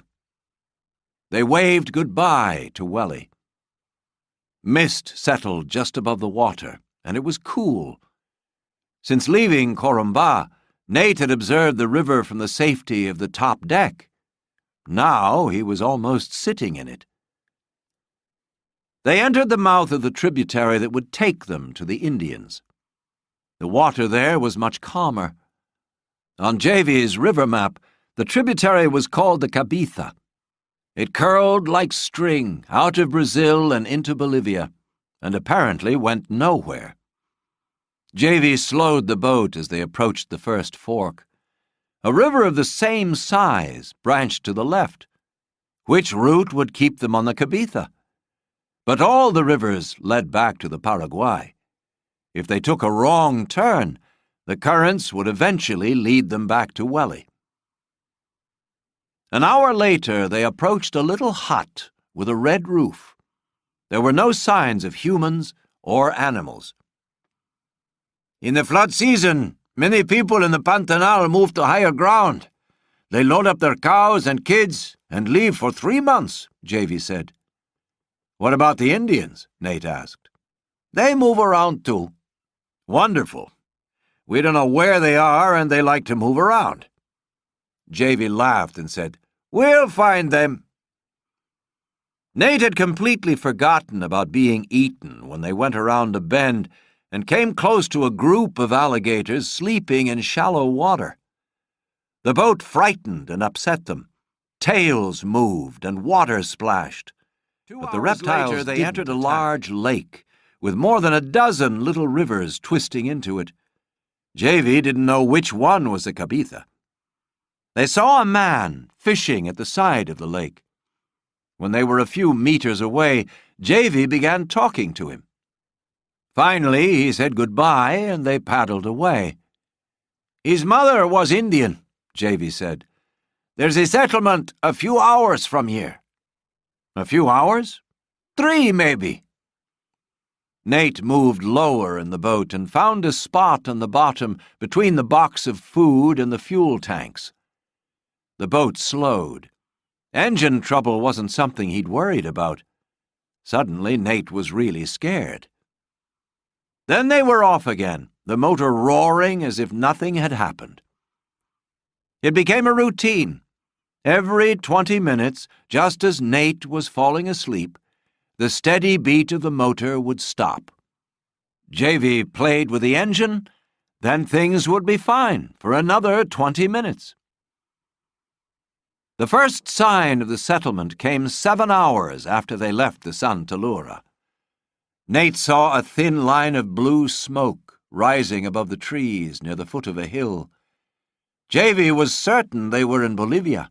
The ground was higher, and they were close to the mountains. They came to a gap in the trees and saw 2 canoes. JV guided the boat to the bank. Nate quickly jumped out, anxious to stretch his legs and feel the earth. "Stay close," JV warned. Nate looked at him. Their eyes met, and JV nodded toward the trees. An Indian was watching them. A male, brown-skinned, bare-chested, with a grass skirt hanging from his waist. No visible weapon. He had long black hair and red stripes on his forehead. He was very frightening. "Is he friendly?" Nate asked, without taking his eyes off the man. "I think so." "Does he speak Portuguese?" "I don't know." "Why don't you go find out?" "Relax." JV stepped from the boat. "He looks like he wants to eat you," he whispered. Nate wasn't amused. JV spoke to the Indian, but it was obvious he didn't speak Portuguese. He looked young, probably not 20. There was a movement behind the Indian. 3 of his tribesmen appeared. They weren't friendly folk. There were no smiles or hellos. A young female suddenly appeared from the trees and stood next to the first Indian. She, too, was brown and bare-chested. Nate tried not to stare. She seemed to understand JV. Speaking slowly, JV asked to see their chief. She translated his words to the men, who talked among themselves. "Some want to eat us now," JV said to Nate under his breath. "Some want to wait until tomorrow." Very funny. When the men finished talking, they reported to the woman. She told JV that they must wait by the river. JV asked if a woman missionary lived with them. "You must wait," she said. The Indians disappeared into the wood. "What do you think?" Nate asked when they were gone. "They catch diseases from outsiders," JV explained. "That's why they're careful." They returned to the boat. JV cleaned the engine. Nate looked at the papers under his sweater. They were still dry. "Those papers are for the woman?" JV asked. "Yes." "Why? What has happened to her?" "Her father died a few weeks ago. He left her a lot of money." "How much?" "Several billion. He was very wealthy." "Did he have other children?" "6, I think." "Did he give them several billion?" "No, he gave them very little." "Did she love her father?" "I doubt it. She was illegitimate. It looks as if she tried to get away from him and from everything else, don't you think?" Nate waved his arm at the Pantanal. "Why did he leave a fortune to a child who didn't love him?" "Maybe he was crazy. He jumped out of a window." This was more than JV could understand. He looked at the river, deep, who preferred no contact with outsiders. They grew their food in small patches, fished the rivers, and hunted with bows and arrows. After an hour, JV smelled smoke. He climbed a tree near the boat, and Nate joined him. They could see the tops of 3 huts. Was he so close to Rachel Lane? Was she there now, listening to her people and deciding what to do? Would she send an Indian to bring them? Or would she simply walk through the wood and say hello? "What do you think they're doing?" he asked. "Talking. Just talking." "Well, we need to leave soon. We left the boat 8.5 hours ago. I'd like to see Welly before dark." "No problem. We'll go back with the current. And I know the way. It will be much faster." Back on the ground, Nate had settled into the boat to sleep when JV saw the Indians. They slowly approached the river behind their chief. He carried a long stick. It didn't appear sharp or dangerous. The chief directed his comments at JV. "Why are you here?" he asked in Portuguese. His face wasn't friendly, but he wasn't aggressive. "We are looking for an American missionary, a woman," JV explained. "We've come from Corumbá. This man is an American. He needs to find the woman." "Why does he need to find the woman? Is she in danger?" It was the first hint that the Indians might know of Rachel Lane. "No. She is not here." "Have you ever seen a woman missionary around here?" JV asked. At first there was no response. Then a slight nod. The man pointed somewhere off to the north and west. "She's with another tribe?" JV asked. "Wato?" "Ipicas," the man said. "How far away?" "A day." JV opened 2 maps and spread them on the ground. The Indians were very curious. The chief told JV that they hadn't come in on the Cabitha. They'd taken a wrong turn onto the River Guato. JV whispered the news to Nate. Nate was worried. He was trusting JV with his life. The Indians talked among themselves. They couldn't agree on a route to get to the Ipicas. Finally, they turned again to JV. "There is a settlement of Ipicas at the edge of the mountains," JV translated. "How do we get there?" Nate asked. "I think we go back to the Santa Laura and go north half a day on the Paraguay. Then we use the little boat again to get to the settlement." "Then what are we waiting for?" Nate asked, standing and smiling at the Indians. JV said thank you to their hosts. The Indians offered food, which JV declined. He explained that they were in a great hurry because they wanted to return to the big river before dark. It was almost 4 p.m. With luck, they could reach the Cabitha before dark. Welly would be waiting with beans and rice. As Nate did these quick calculations, he felt the first raindrops. The motor shut down completely after 50 minutes.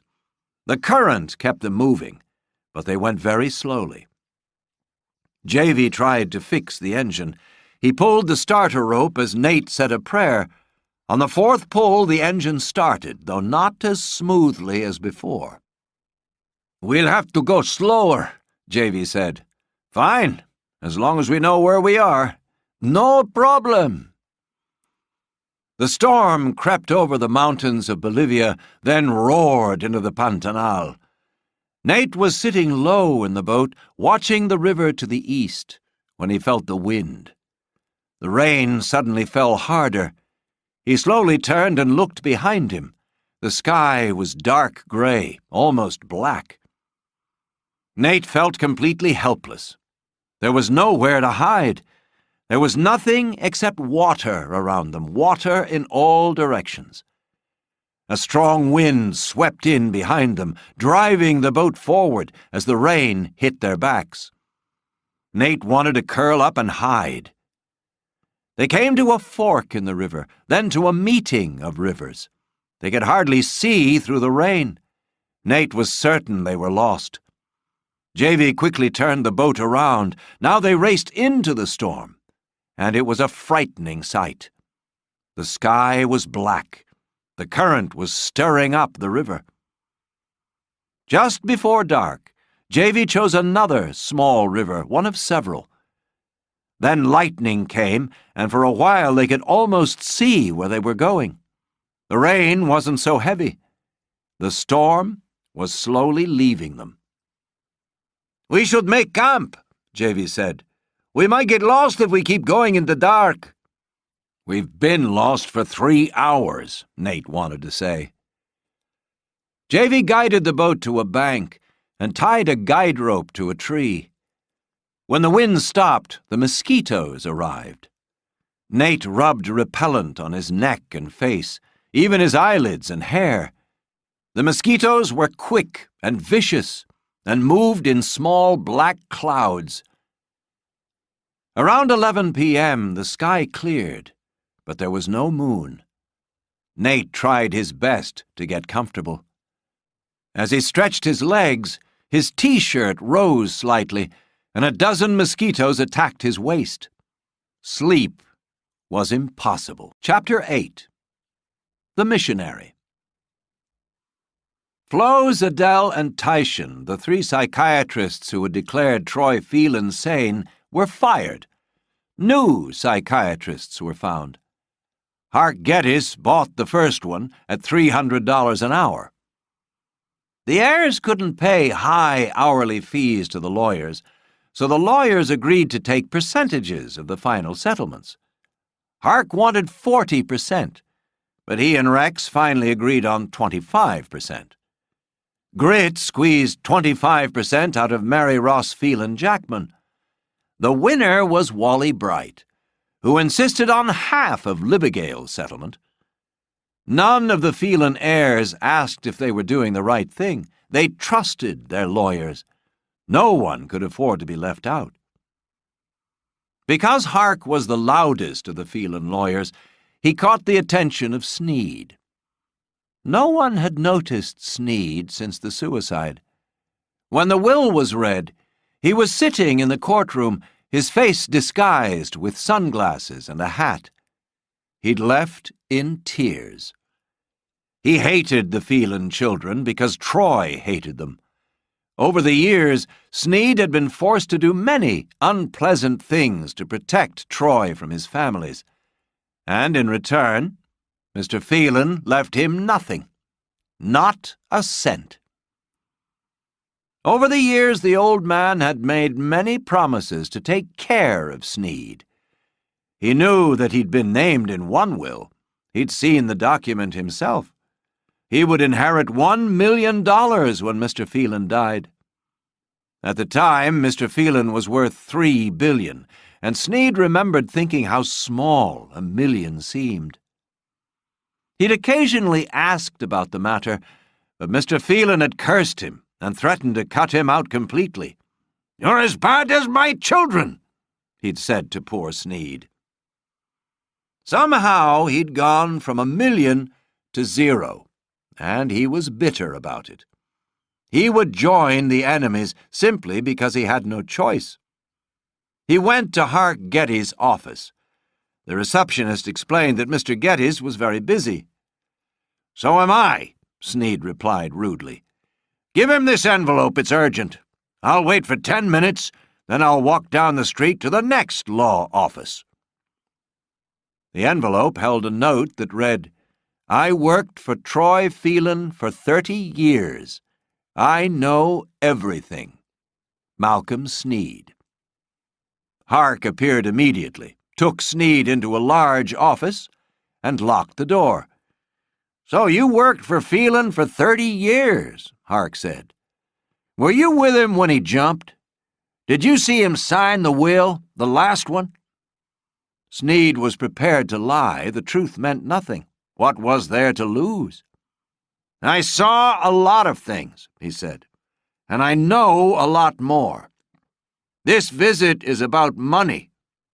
Mr. Phelan promised that he would take care of me in his will. There were many promises, all broken. Was he crazy? He was or he wasn't, doesn't matter to me. This is the way I see it. Since they're all heavily in debt, the kids have to contest the will. No jury's gonna feel sorry for them. They're a bunch of greedy losers. It'll be a tough case to win. But you and the other lawyers will attack the will, and you'll create this huge lawsuit that gets in the newspapers. You don't have much of a case, so you hope for a settlement before you go to court. The size of your settlement depends on my information about Mr. Phelan's state of mind. What do you want? Money. $5 million. That's a lot. It's nothing. I'll take it from this side or the other, it doesn't matter. Any more witnesses? Hark asked. Only one. Her name is Nicolette. She was Mr. Phelan's last secretary. She can be bought. You've already talked to her. Every day. We're a package. She's covered in the $5 million. Hark closed his eyes and rubbed his forehead. I don't object to your $5 million. I just don't know how we can get it to you. I need to think about this. I'm in no hurry, Sneed said. I'll give you a week. If you say no, then I'll go to the other side. There is no other side. Don't be so certain. You know something about Rachel Lane? I know everything, Sneed said. At dawn, Then the left current the was office. strong, so they moved with it as the sun rose. The only sound was the rush of the water. I guess we're lost, aren't we? Nate said. I know exactly where we are. Where? We're in the Pantanal, and all rivers run to the Paraguay. Javy tried to start the motor. On the 5th pull, the motor caught and then died. I'll die here, Nate said to himself. I'll either drown, starve, or be eaten.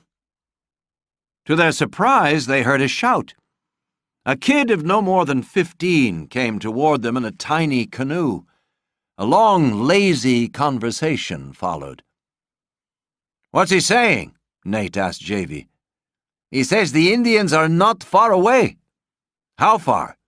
1 hour, maybe 2. Can he take us there? He may want a few dollars. Fine. The Phelan estate on one side of the table and this little kid on the other. $10, Javy said, after another brief discussion. Okay. For $10, they would be delivered to Rachel Lane. They followed the boy in the canoe for 20 minutes, until they entered a small, shallow stream. It was almost 1 when they came to the higher ground. The boy seemed afraid to go further. Just up there, he told Javy. Nate gave him the money and they thanked him. The boy turned back with the current and disappeared quickly. The river ran into a forest where the trees hung low over the water. Nate felt as if they were being watched. He waited for an attack of deadly arrows by Indians dressed in war paint and trained to kill anyone with a white face. But they saw children first. Happy little brown bodies splashing in the water. The mothers were bathing, too. Javy stopped the engine and began talking and smiling. An older girl ran away toward the settlement. 3 men arrived within minutes. The oldest one said he spoke Javy's language. After a few minutes, Nate said, Translation, please. What about the woman? Don't rush it. I'm still trying to persuade them not to burn you alive. More Indians arrived. Their huts were 100 meters away near the edge of the forest. A little boy studied Nate. Very softly he said, Hello. Nate knew they were in the right place. No one else heard the boy. Nate leaned forward and softly said, Hello. Goodbye, the boy said. Rachel had taught him at least 2 English words.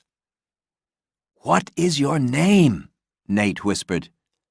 Hello, he repeated. Under the tree, the male Indians were talking. What about the woman? Nate repeated to Javy. I'm not sure. I think she's here.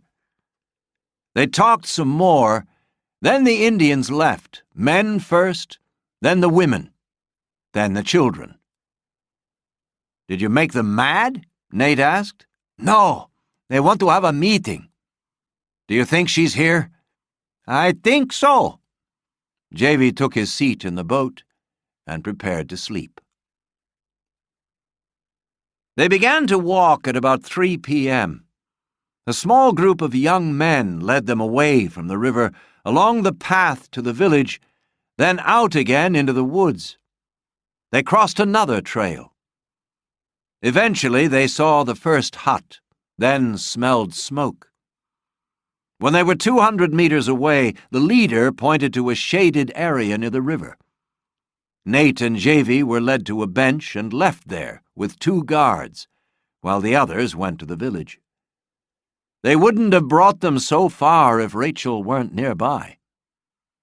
As Nate rested on the bench and stared at the tops of the huts in the distance, he had many questions about her.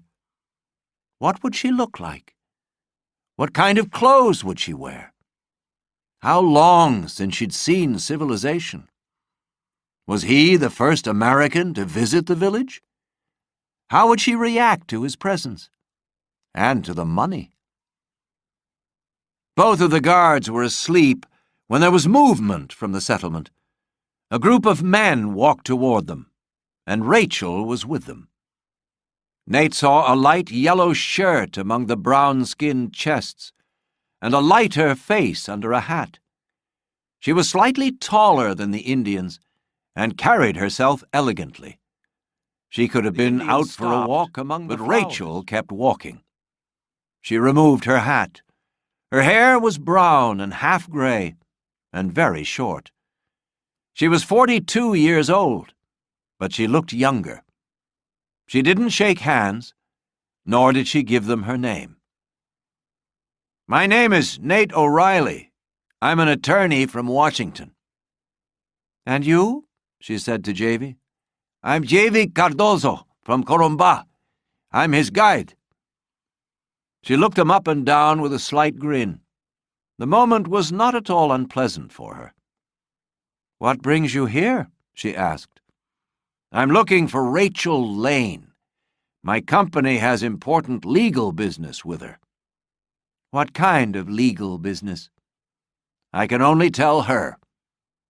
"I'm not Rachel Lane. I'm sorry." Javy sighed and Nate's shoulders dropped. She saw every movement. "Are you hungry?" she asked them. They both nodded. She called the Indians. "Javy," she said, "go with these men into the village. They will feed you and give you enough food for Mr. O'Reilly." She sat with Nate on the bench and watched silently as the Indians took Javy to the village. He turned around once just to make sure Nate was okay. "Rachel Lane disappeared many years ago," the woman said, looking at the village in the distance. "I kept the name Rachel, but dropped the Lane. It must be serious or you wouldn't be here." She spoke softly and slowly. "Troy's dead. He killed himself 3 weeks ago." She lowered her head slightly, closed her eyes, and prayed. It was a brief prayer, followed by a long pause. Silence didn't bother her. "Did you know him?" she finally asked. "I met him once, years ago. No, I didn't know him." "Neither did I. He was my father, but he was always a stranger. How did you find me?" "Troy tried to find you before he died, but couldn't. He knew you were a missionary with world tribes, and that you were in this part of the world. It became my job to find you. He had an awful lot of money. That's why I'm here. We need to talk business." "Troy left me something in his will?" "You could say that." "I don't want to talk business. I want to chat. I was with a patient just an hour ago when the boys came to tell me that an American was here. I ran to my hut and started praying. God gave me strength." I thought you were a missionary. I am. I'm also a doctor. I changed my name after college, before medical school. That's probably when the trail ended. A light wind came in from the river. She saw him glance at his watch. The boys are bringing your tent here. We'll be safe here, won't we? Yes, God will protect you. Say your prayers. Are these Indians friendly? Mostly, but they don't trust white people. What about you? I've been here 11 years. They accept me. There was a missionary couple here before me. They'd learned the language and translated the Bible. And I'm a doctor. I made friends when I helped the women through childbirth. Javy appeared with a group of Indians. One of them handed Rachel a small square basket. She passed it to Nate, who removed a small loaf of hard bread. We're staying here tonight, Nate said to Javy. It's the best spot, Rachel said. I would offer you a place in the village, but the chief must approve a visit by white men. I would like to leave by noon tomorrow, Nate said. That will also be the chief's decision. You mean we can't leave when we want? You will leave when he says you can leave. Don't worry. Are you and the chief close? We get along. For a few minutes, Rachel watched as Javy and Nate struggled with a tent. I'm going, she announced. You'll be okay here. What time do you folks wake up around here? Nate asked. An hour before sunrise. I'm sure we'll be awake, Nate said, looking at the tent. Can we meet early? We have a lot to discuss. Yes, I'll send some food in the morning. Then we'll talk. Say your prayers, Mr. O'Reilly. She stepped into the darkness and was gone. Chapter 9. A Death. Next morning, Ayesh was walking in front of her mother when she felt the snake move under her bare foot. It struck below her ankle as she screamed. By the time her father got to her, she was in shock, and her right foot had doubled in size. A boy of 15, the fastest runner in the tribe, was sent to get Rachel. There were 4 poisonous snakes in their part of the Pantanal, and Rachel usually had the medicine to cure their bites. But she'd been unable to find the medicine for this type of snake during her last trip to Corumba. Ayesh was small and thin, and she'd probably die without medicine. Rachel prayed as she ran behind the boys. A group of Indians took Nate and Javy into the village, where the chief wanted to see them. His wife was preparing breakfast. While they were eating, Javy and the chief talked. After a few sentences, Javy translated them into English. Nate ate, listened, and watched the village for Rachel. She wasn't there, the chief explained. She was in the next village looking after a child who'd been bitten by a snake. He wasn't sure when she'd return. He wants us to stay here tonight in the village, Javy said. Nate wished he'd brought the satellite phone. Josh must be very worried. They hadn't talked in almost a week.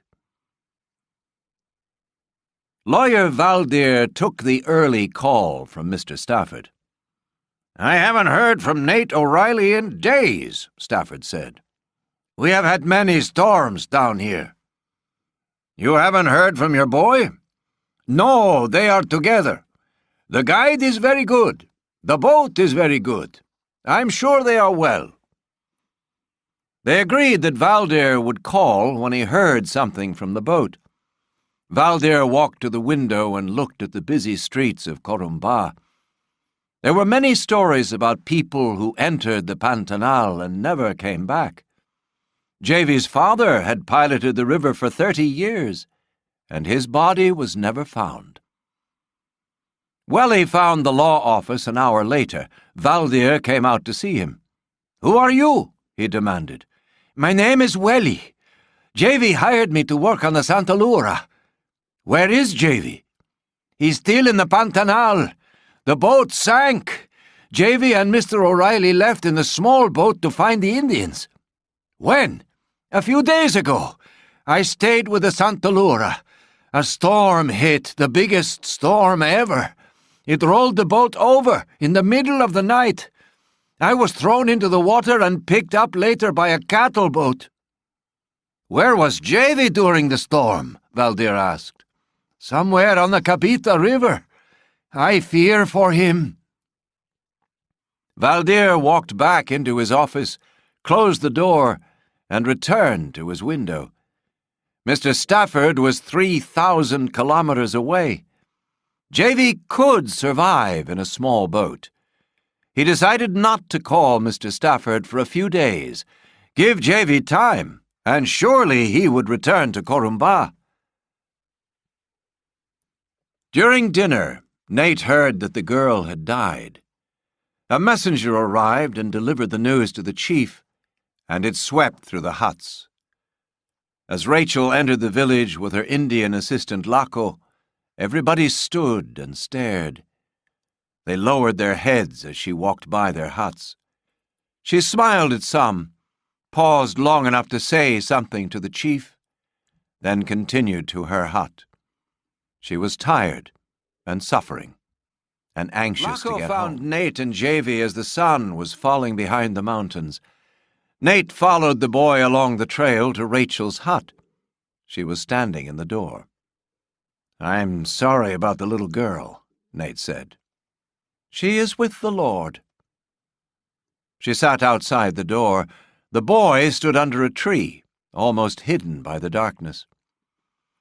"I cannot invite you into my home. Only married people can be indoors at this time of day." "How long did it take you to get used to living here?" Nate asked. "A couple of years. I missed home for 3 years, and there are times now when I would like to drive a car, eat a pizza, and see a good movie. But you adjust. I became a Christian when I was 14 years old, and I knew that God wanted me to be a missionary. I put my faith in him." "Can we talk about Troy?" The shadows were falling fast. They were 3 meters apart and could still see each other, but the darkness would soon separate them. "If you must," she said, her voice tired. "Troy had 3 wives and 6 children that we knew about. You, of course, were a surprise. He didn't like the other 6. He left them almost nothing, just enough to cover their debts. He gave everything else to you." "I haven't seen Troy for 20 years. "That's not important. He left his fortune to you. I have a copy of the will for you." "I don't want to see it." "And I have some other papers which I'd like you to sign, maybe tomorrow morning. Then I can be on my way."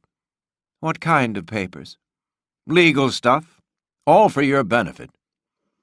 "You're not concerned with my benefit." Her words were much sharper. "You don't know what I want or need.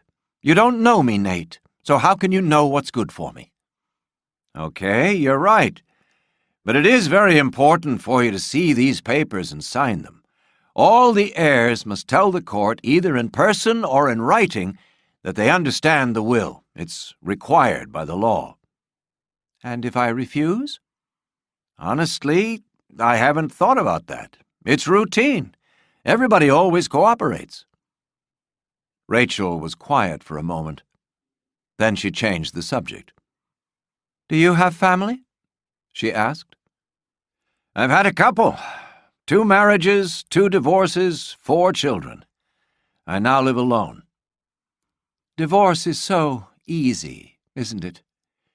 We marry, then divorce. Find someone else, marry, then divorce. Find someone else. The Indians never divorce." "You've never married?" Nate asked. "No.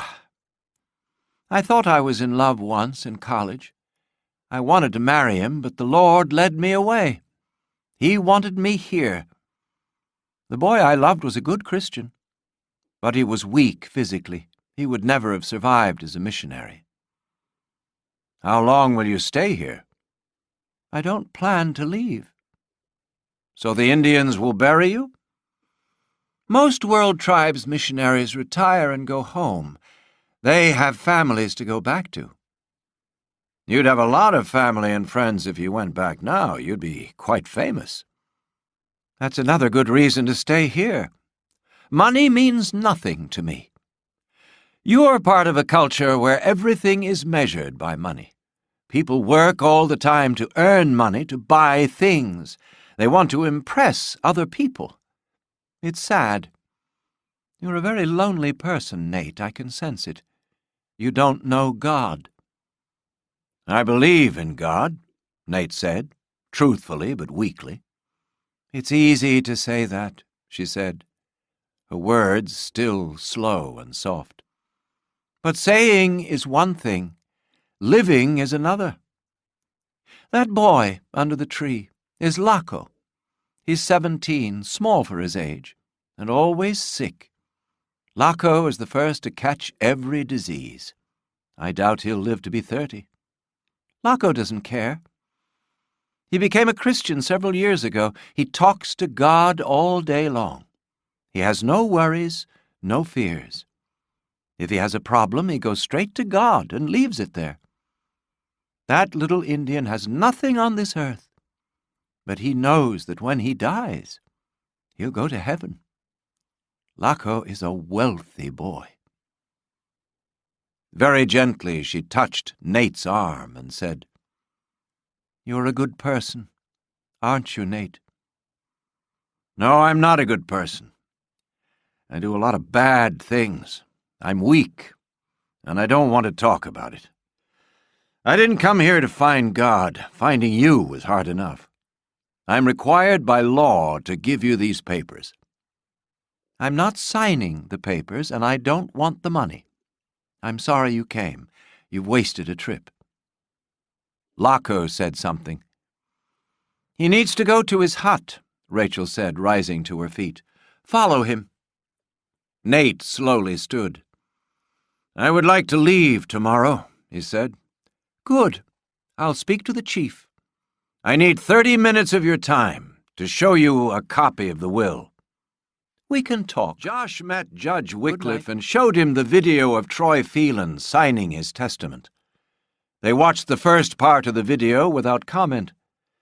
It began with old Troy sitting in his wheelchair being examined by the psychiatrists. The examination ended with the agreement that Mr. Phelan knew exactly what he was doing. Wycliffe smiled to himself. The room cleared. The camera across from Troy was kept on. Troy took out the second will and signed it 4 minutes after the mental examination had ended. How are they going to sort this out? Wycliffe asked. It was a question with no answer. Rex and Libigale had already started to contest the will. The other heirs would quickly do the same. What about the will he signed first? Wycliffe said. He didn't sign it. But I saw him. It's on the video. No, he signed the name Mickey Mouse. From 1982 until 1996, I prepared 11 wills for Mr. Phelan. The law says that with each new will, the old one has to be destroyed. When he signed the new one, we, Mr. Phelan and I, burned the old one. He enjoyed it. He'd be happy for a few months, then one of his kids would make him mad, and he'd start talking about changing his will. If the heirs can prove he wasn't sane when he signed that handwritten will, then there is no other will. They were all destroyed. His estate will be divided between all his children. Why would he give $11 billion to an illegitimate daughter who's a missionary? Sounds a little crazy, doesn't it? Do you think that Phelan was crazy? Wycliffe asked Josh. No. Strange and very mean, but he knew what he was doing. Find the girl, Josh. Rachel spoke to the chief. He thinks there'll be a storm, she said to Nate when the meeting was over. He says you can go, but he will not send a guide. It's too dangerous. Can we get back without a guide? It wouldn't be wise. The rivers run together. It's easy to get lost. Even the Ipikas have lost men during the rainy season. I need to get back, Nate said. This trip has already taken too long. We have to talk. I have to go to the next village for the funeral of the little girl. Why don't you go with me? We'll have plenty of time to talk. Laco led the way. Rachel followed him, then Nate. He tried to persuade Rachel to take the money. If you had lots of money, you could buy lots of medicine.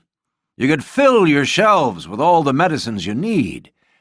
You could buy a nice little boat to take you to Corumba. You could build a hospital and a school and spread Christianity all over the Pantanal. She stopped and turned.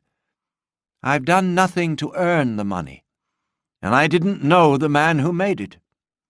Please, don't mention it again. Give it away! Give it all to charity! It's not mine to give. It'll be wasted. Millions will go to the lawyers, and what's left will go to your brothers and sisters. And believe me, you don't want that. Those people will cause a lot of unhappiness if they get the money. She took his hand. Very slowly, she said, I don't care. I'll pray for them. They stopped by a stream for a few moments to rest. You said last night that you were weak, Rachel said. What does that mean? I'm an alcoholic, Nate replied. I've hit the bottom 4 times. I have no money. I'm in trouble for non-payment of taxes.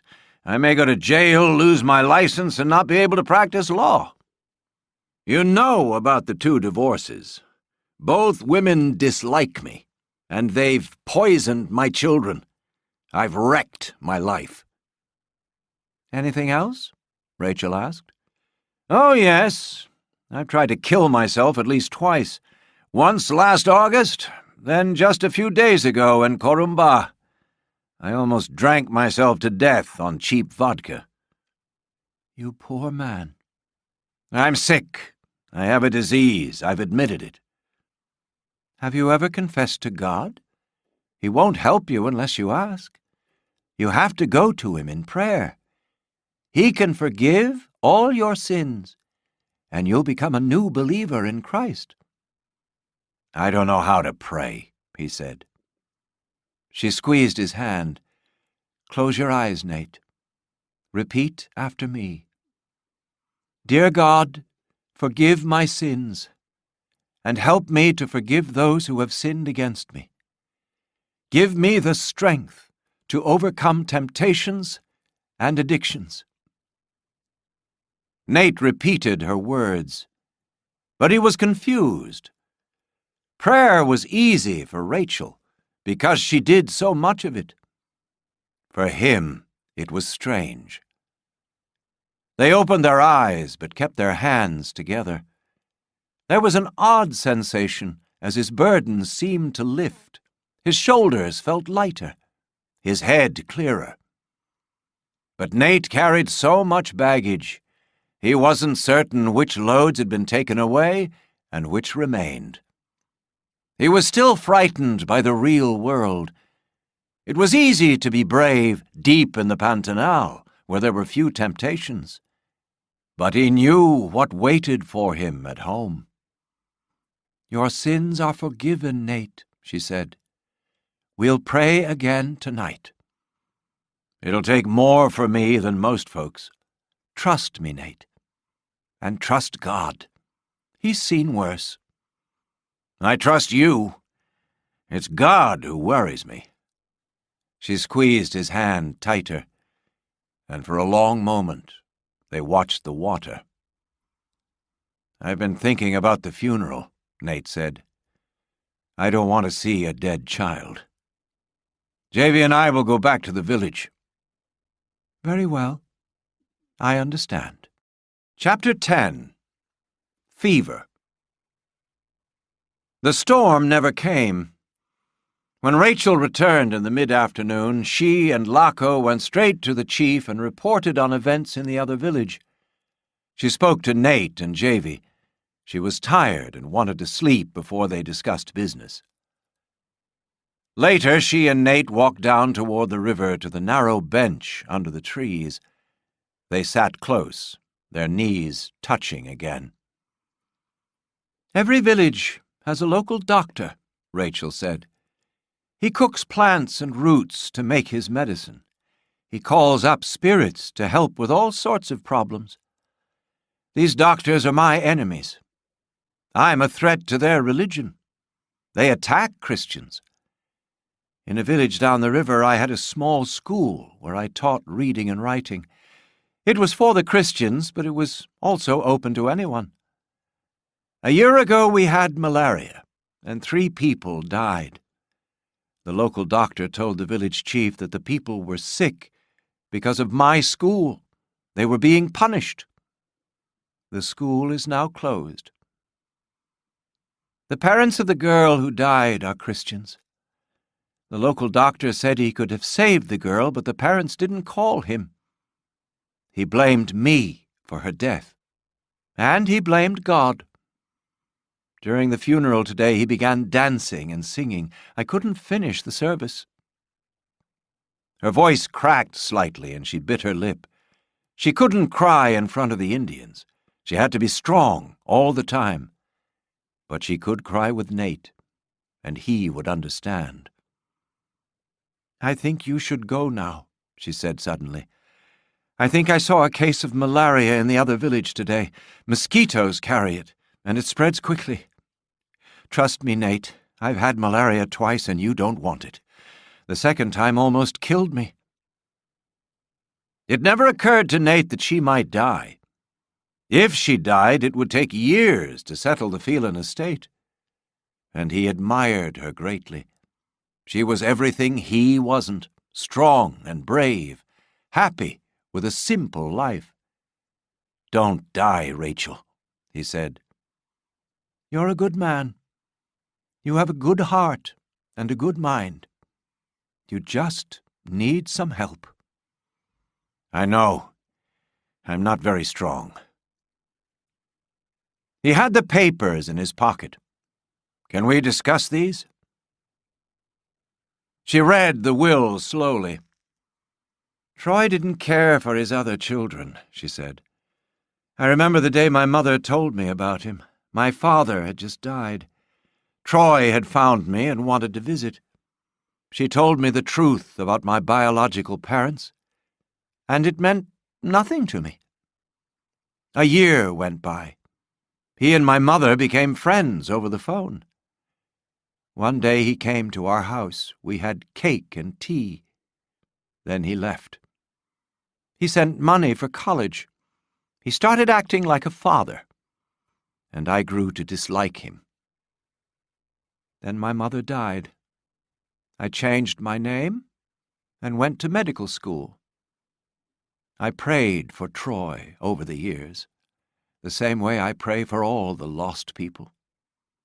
I thought he'd forgotten about me." He gave her the other legal documents. She read them carefully and said, "I'm not signing anything. I don't want the money. And I want you to do something for me. Don't tell anyone where I am." This would be a huge news story.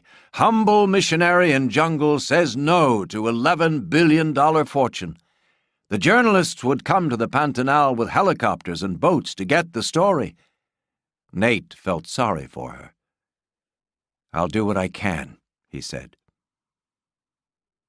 The chief and some of the villagers came to watch them leave. "You're sure we'll be safe in the dark?" Nate asked. "Yes, the chief is sending his best men to guide you. God will protect you. Say your prayers. You're a good person with a good heart." "Thank you. You want to get married?" "I can't." "Sure you can. I'll take care of the money, you take care of the Indians. We'll get a bigger hut and throw away our clothes." They both laughed. Nate stood to say goodbye, and for a second he couldn't see. His eyelids began to ache. The joints at his elbows hurt. Standing ankle-deep in water, Nate put his arms around Rachel and said, "Thanks." "Thanks for what?" "Oh, I don't know. Thanks for creating a fortune in legal fees." She smiled and said, "I like you, Nate, but I don't care about the money and the lawyers. Please don't come back. Just tell your people you never found me." He waved at Rachel and the Indians. At the first turn in the river, he glanced over his shoulder. Rachel and the Indians hadn't moved. He was sweating, even though it was cool. His arms and legs were wet. "I'm sick," he thought. Javy noticed him, and after a few minutes said, "Nate, are you okay?" He shook his head no, and pain shot from his eyes to his spine. "Javy, I think I have malaria." "How do you know?" "Rachel warned me. She saw it in the other village yesterday. That's why we left today. I have a fever, and I can't see." Javy stopped the boat and shouted to the Indians. He quickly unrolled the tent. "You will feel cold and shiver," he said as he worked. "Have you had malaria?" "No, but most of my friends have died from it." "What? Bad joke. It doesn't kill many, but you will be very sick." Moving gently, keeping his head as still as possible, Nate lay down in the center of the boat. Javy spread the tent over him and secured it with 2 empty gas tanks. The Indians were beside them. Laco asked Javy what was happening. Nate heard the word malaria. Then they left. Twice the canoes slowed as the Ipicas discussed which fork of the river to take. Javy kept their boat 100 meters behind. He couldn't see Nate under the tent, but he knew his friend was suffering. Laco was concerned about the American. "What should I tell the missionary about him?" he asked Javy. "Tell her he has malaria." Nate heard their voices. The fever burned him from head to toe. His skin and clothes were wet. His mouth was so dry that it hurt to open it. The storm followed them but didn't catch them. Javy thought they would find Welly in the Santa Lura by dawn. The Indians were tired and ready to stop. Finally, they found a spot and landed. Laco explained that he'd been the missionary's assistant for many years. He'd seen lots of cases of malaria. He looked at Nate. "A very high fever," he told Javy. "The fever would go away, but there would be another attack in 48 hours. The oldest guide began talking to Laco.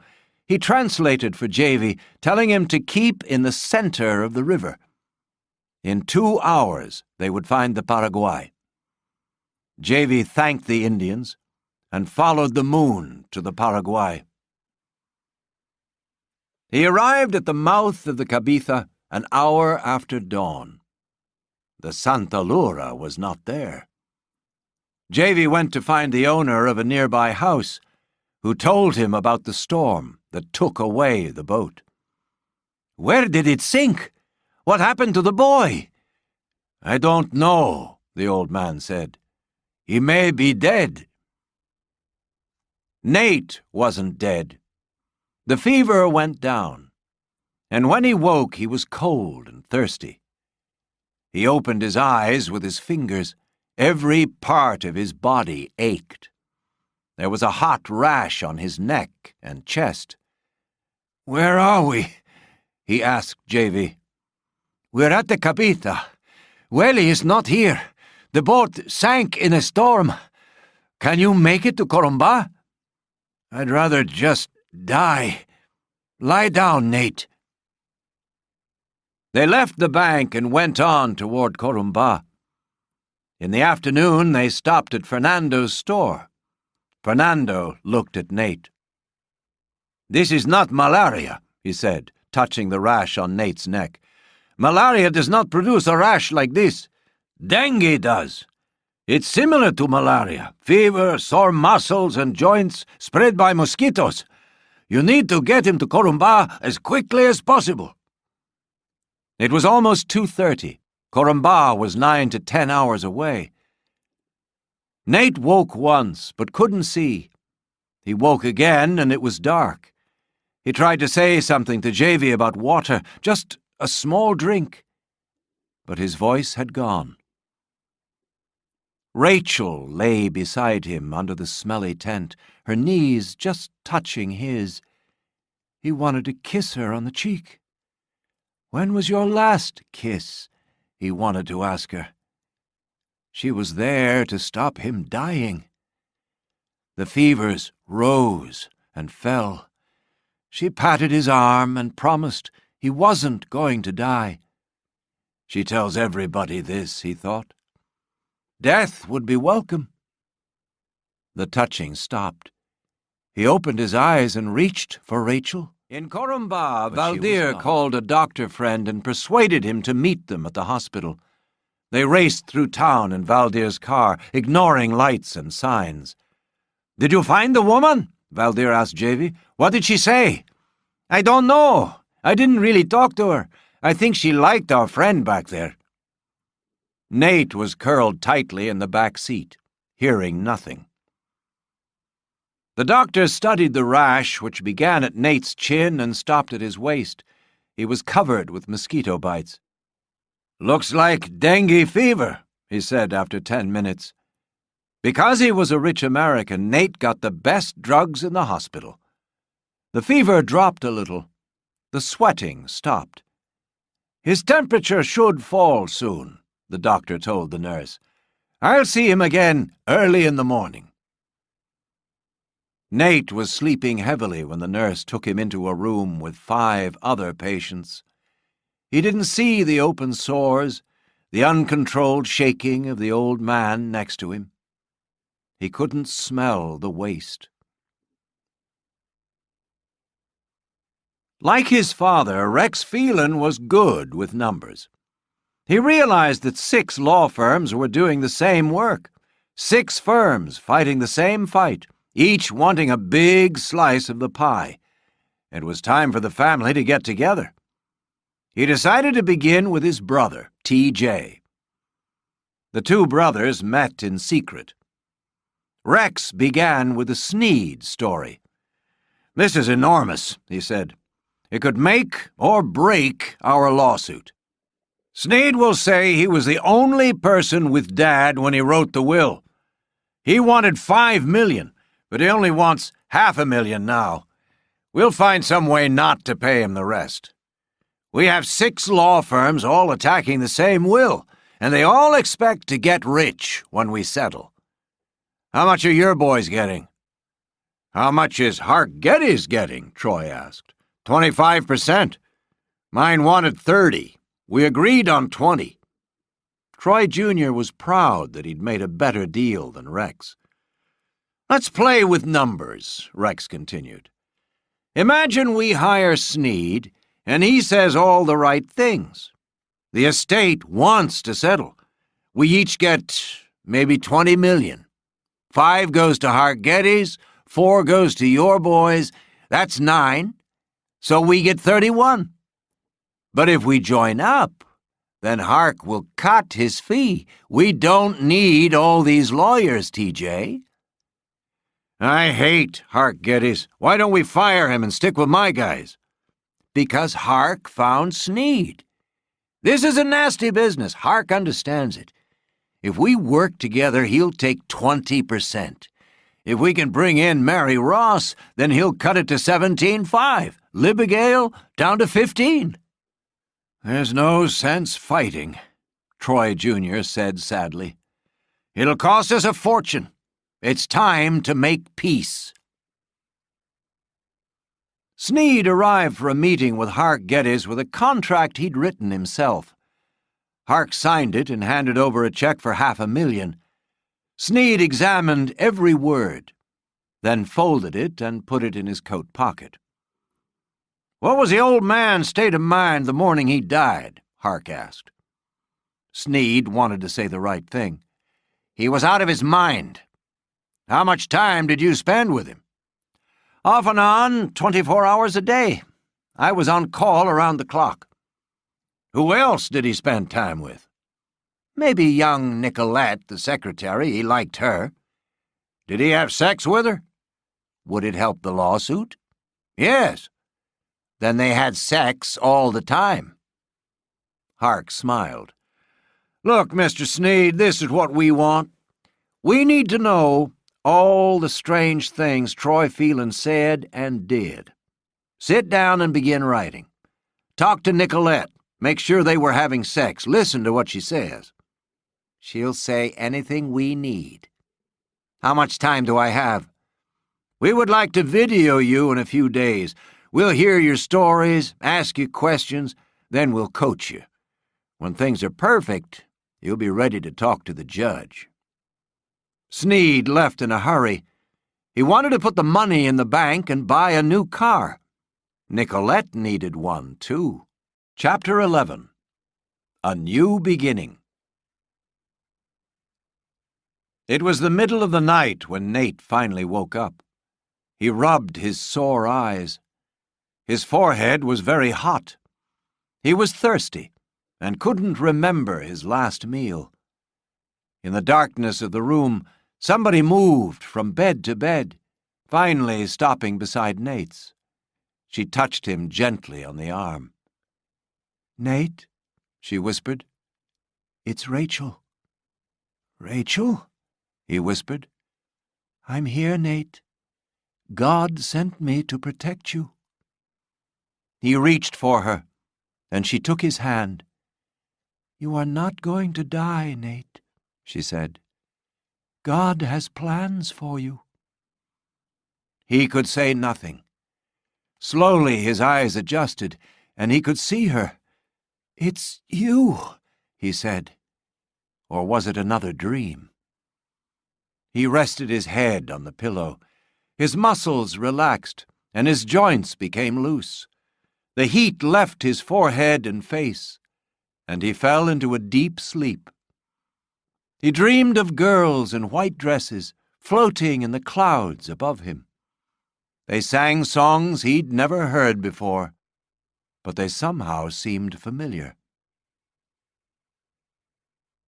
He left the hospital at noon the next day, against his doctor's advice. No one had seen Rachel at the hospital. Nate had whispered his secret to Javy, who had asked the nurses. After lunch, Javy began walking through town on foot, searching for her. No one seemed to know anything about a white woman arriving from the Pantanal. In Valdir's office, Nate phoned Josh Stafford. "The fever is gone," he said. "I'll come home in a couple of days." "Okay. Tell me about the woman." "She's not interested in the money. You can't talk this woman into anything. I tried, got nowhere. So I stopped." "Nobody walks away from this kind of money, Nate. Couldn't you talk some sense into her?" "No, Josh. She is the happiest person I've ever met. Perfectly content to spend the rest of her life working among her people. It's where God wants her to be." "She signed the papers?"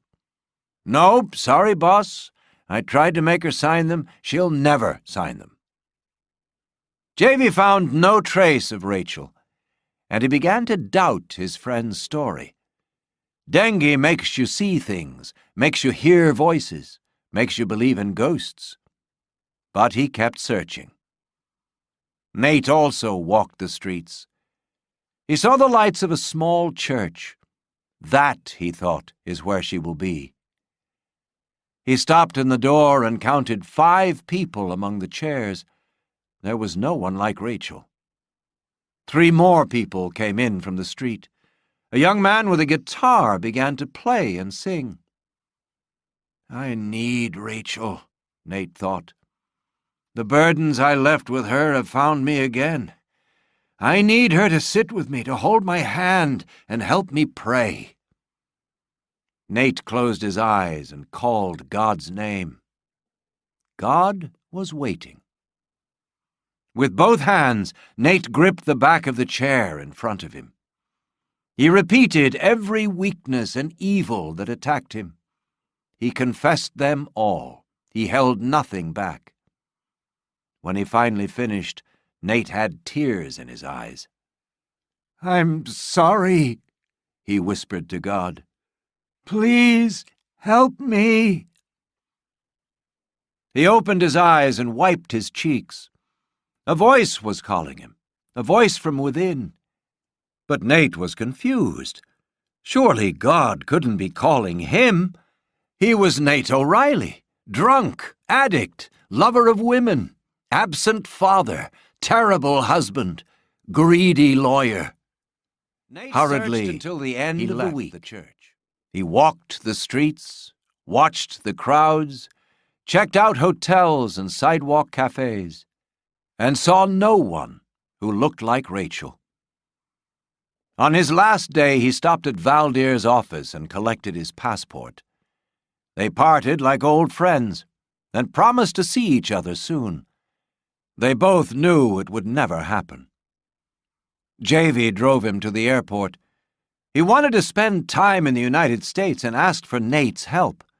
"I'll need a job," he said. Nate listened with sympathy, not certain if he himself was still employed. "I'll see what I can do," he said. The lady in the seat next to him on the plane ordered a beer. Nate studied the can. Not anymore, he told himself. He closed his eyes and asked God to give him strength. He ordered coffee. Hours later, the plane dropped through the clouds. In Washington, the earth was covered with heavy snow. Josh was waiting for him. "I thought you could stay at our place for a couple of days," he said. "Thanks. How do you feel?" "I'm fine. A little weak, that's all." They rode in silence for a while. Traffic was slow. Then Nate announced, "I'm not going back to the office, Josh. Those days are over." "Why?" "Let's just say I'm tired." Back at the house, he told Josh about his adventures in the Pantanal. He talked about Rachel and described her in great detail. He used her exact words when he talked about the money and the papers. "If she won't take the gift from Troy's will, the money remains in his estate," Josh said. "If, however, the heirs can prove Troy was crazy, then there is no will. All 7 of his children will share equally in his estate. If Rachel doesn't want to share, then her money will be divided by the other 6. They'll get $1 billion each." "Why are we fighting for the will if Rachel says she doesn't want the money?" Nate asked. "First and most importantly, my client gave away his estate as he wanted. I want to protect his will. Second, I know how Mr. Phelan felt about his children. He really didn't want them to get their hands on his money. I share his feelings. I hate to think what they'd do if they got $1 billion each. Third, Rachel could change her mind. We're going to fight, Nate. But Rachel needs a lawyer." He looked at Nate. "You want me to be her lawyer?" "There's no way around it, Nate. You have to take one last case before you leave. Just sit at the table and protect Rachel's interests. We'll go to Judge Wycliffe and tell him you found Rachel, that she doesn't want to come to court. She's not sure what to do, but she wants you to act for her." "We'll be lying to the judge." "It's a small lie, Nate." "I don't want to stay in town, Josh. Where would I go?" "Take my house on Chesapeake Bay," Josh said. "We don't use it in winter. It's at St. Michael's, 2 hours away. You can drive in when you're needed." Nate had to admit that it was a good plan. The lawsuit would never go to court, and he could earn some money for a few months. "I propose a fee of $10,000 a month," Josh said. "Have you heard anything from the government about my tax?" "The government will settle. You'll have to pay them a lot of money, and they'll take away your law license for 5 years, but they won't do anything for a few months." "Thanks, Josh." Nate was tired again. He wanted a warm, soft bed. St. Michael's had a population of 13,000. There were stores on both sides of the main street, old buildings side by side. The house was on Green Street and had a view of the harbor. The front yard was small and under almost a meter of snow. Nate parked his car and fought his way to the porch. Inside, the house was neat and organized. Josh said a woman came every Wednesday to clean. But there was no coffee, and this was the first emergency of the day. Nate locked the doors and went into town. It was Sunday. All the stores were closed. Nate studied their windows as he walked along. Ahead, the church bells began. Nate went into the church. It was a handsome building, but there were few people inside. Father Phil Lancaster, a little man with thick glasses and curly red and gray hair, stood at the front. They struggled through the songs and prayers. Father Phil noticed Nate sitting in the last row, and they exchanged smiles. Sitting in the warm little church, safe from fevers and storms, safe from the dangers of the city, Nate realized that he was at peace. God was pulling him in some direction. He wasn't sure where, but he was no longer afraid. As he left the church, Father Phil grabbed Nate by the hand. "Welcome," he said. "Welcome to Trinity Church. I'm Nate O'Reilly from Washington. I'm staying in the Stafford house for a few days." "Nice to have you with us. When did you arrive?" "This morning." "Are you alone?" "Yes." "Then you must join us for lunch. My wife makes soup every time it snows. It's on the stove now. Please, our house is just behind the church." Phil was already pulling Nate's arm. "What brings you here?" he asked. "It's a long story." "Oh, wonderful. Laura and I love stories. Let's have a long lunch and tell stories." Why not? Thought Nate. There was no food at the house. At the back of the church, Laura was turning off the lights. Phil introduced her to Nate. She had short, gray hair and looked older than her husband. She wasn't surprised to have a guest for lunch. As they ate, Nate told them about his trip to Brazil. In his story, the storms grew fiercer, the boats smaller, the Indians less friendly. When he finished, the questions began. Phil wanted to know about the missionary, her faith, her work with the Indians. It was almost 3 o'clock when Nate left. Phil would happily have sat at the table until dark, but Nate needed a walk. He felt as though he'd known them for years. Near the harbor, he found a small store and bought coffee, soup, and cookies. There were bottles of beer by the counter. He smiled at them, happy that those days were behind him. Chapter 12.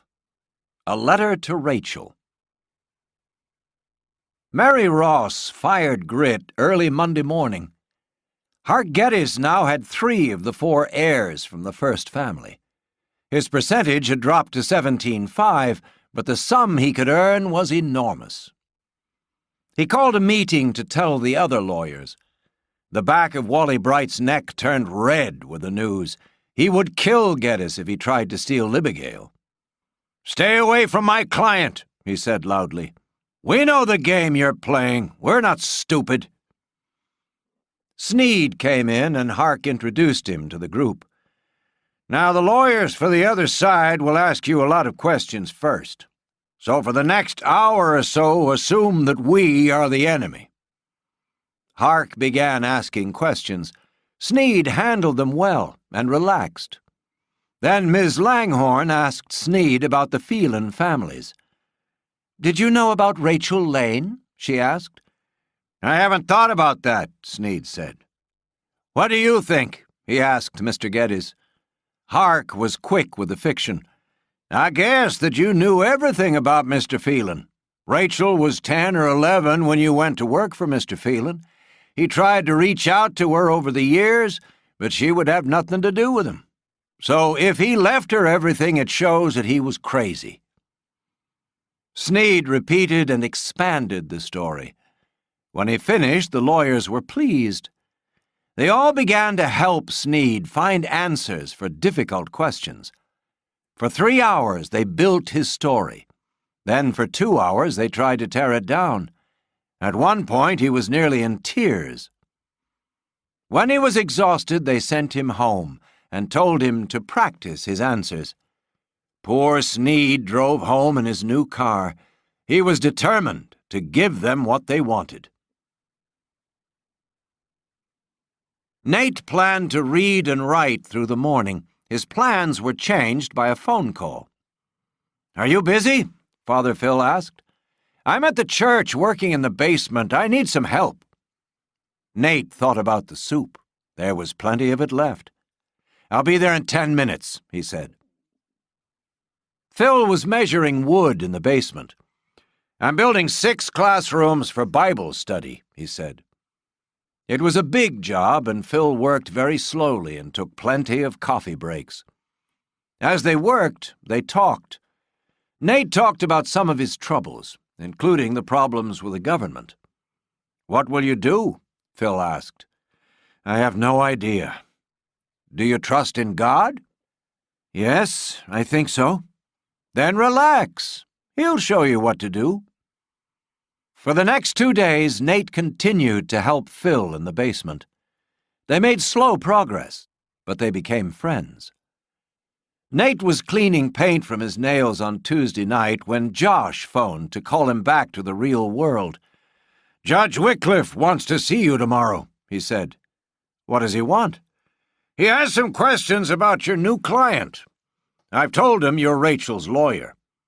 You're needed. Meet me at noon at Judge Wycliffe's office." Nate put a log on the fire. He could put on a suit and tie. He could look and talk the part. He could say the right words. But he no longer considered himself a lawyer. Those days were over, thank God. He could do it once more, but only once. He told himself that it was for Rachel. But he knew she Judge didn't Wycliffe care. Entered his office at 12:30.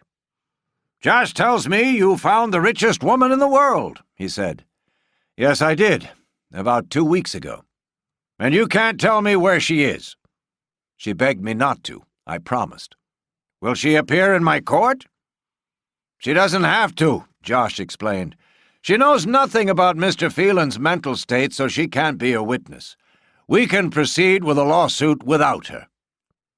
I need a letter from your client saying that she's seen the will and knows what we're doing." "Yes, Judge," Josh said. Judge Wycliffe began to ask questions about Rachel. Questions were dangerous. Wycliffe mustn't know that Rachel didn't want the money. Josh interrupted. "You know, Judge, this is not a complicated case, and everybody's anxious. Why can't we start the lawsuit as soon as possible? Get all the lawyers in one room now and make them produce a list of witnesses and documents. Then set a trial date for 90 days' time."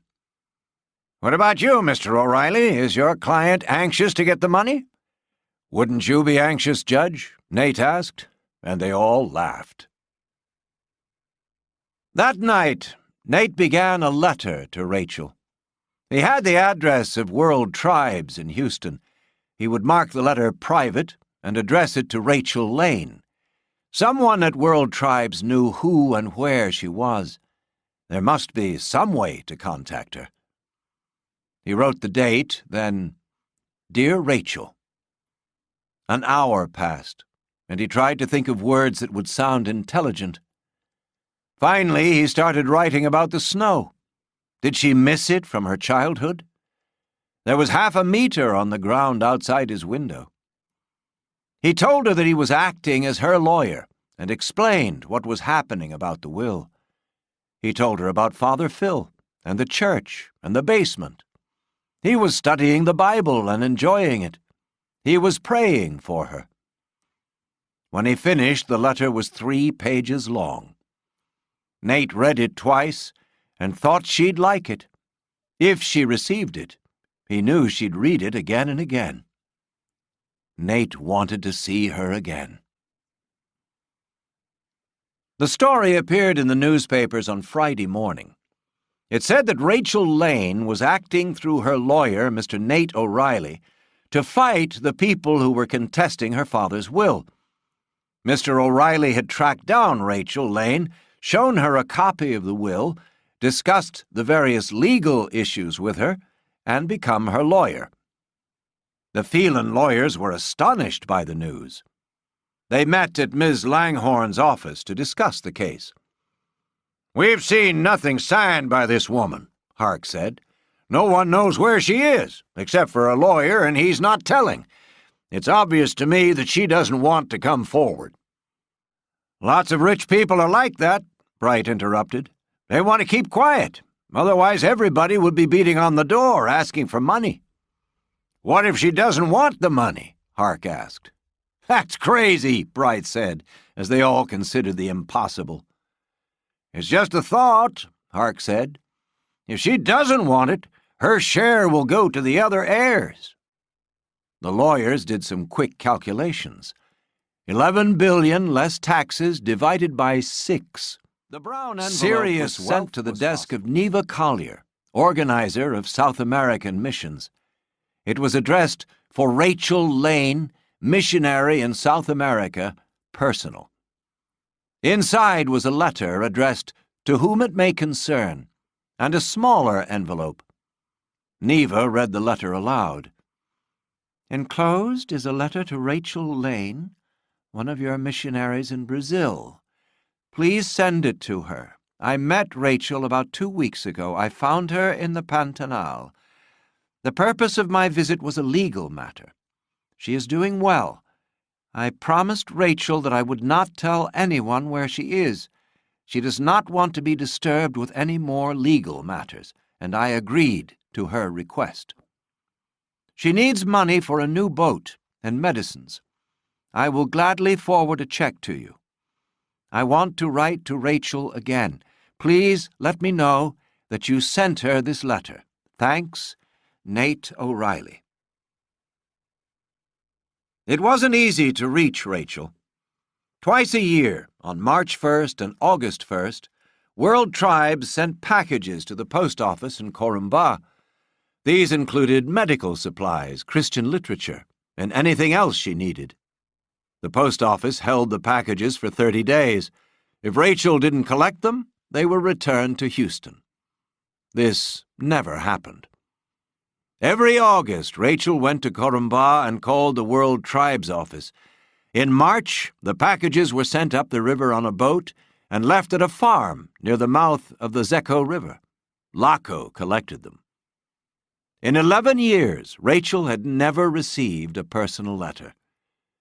Neva copied Nate's phone number and address, then hid the letter in a drawer. She would send it in a month, with the usual supplies for March. Nate was in bed when the phone rang.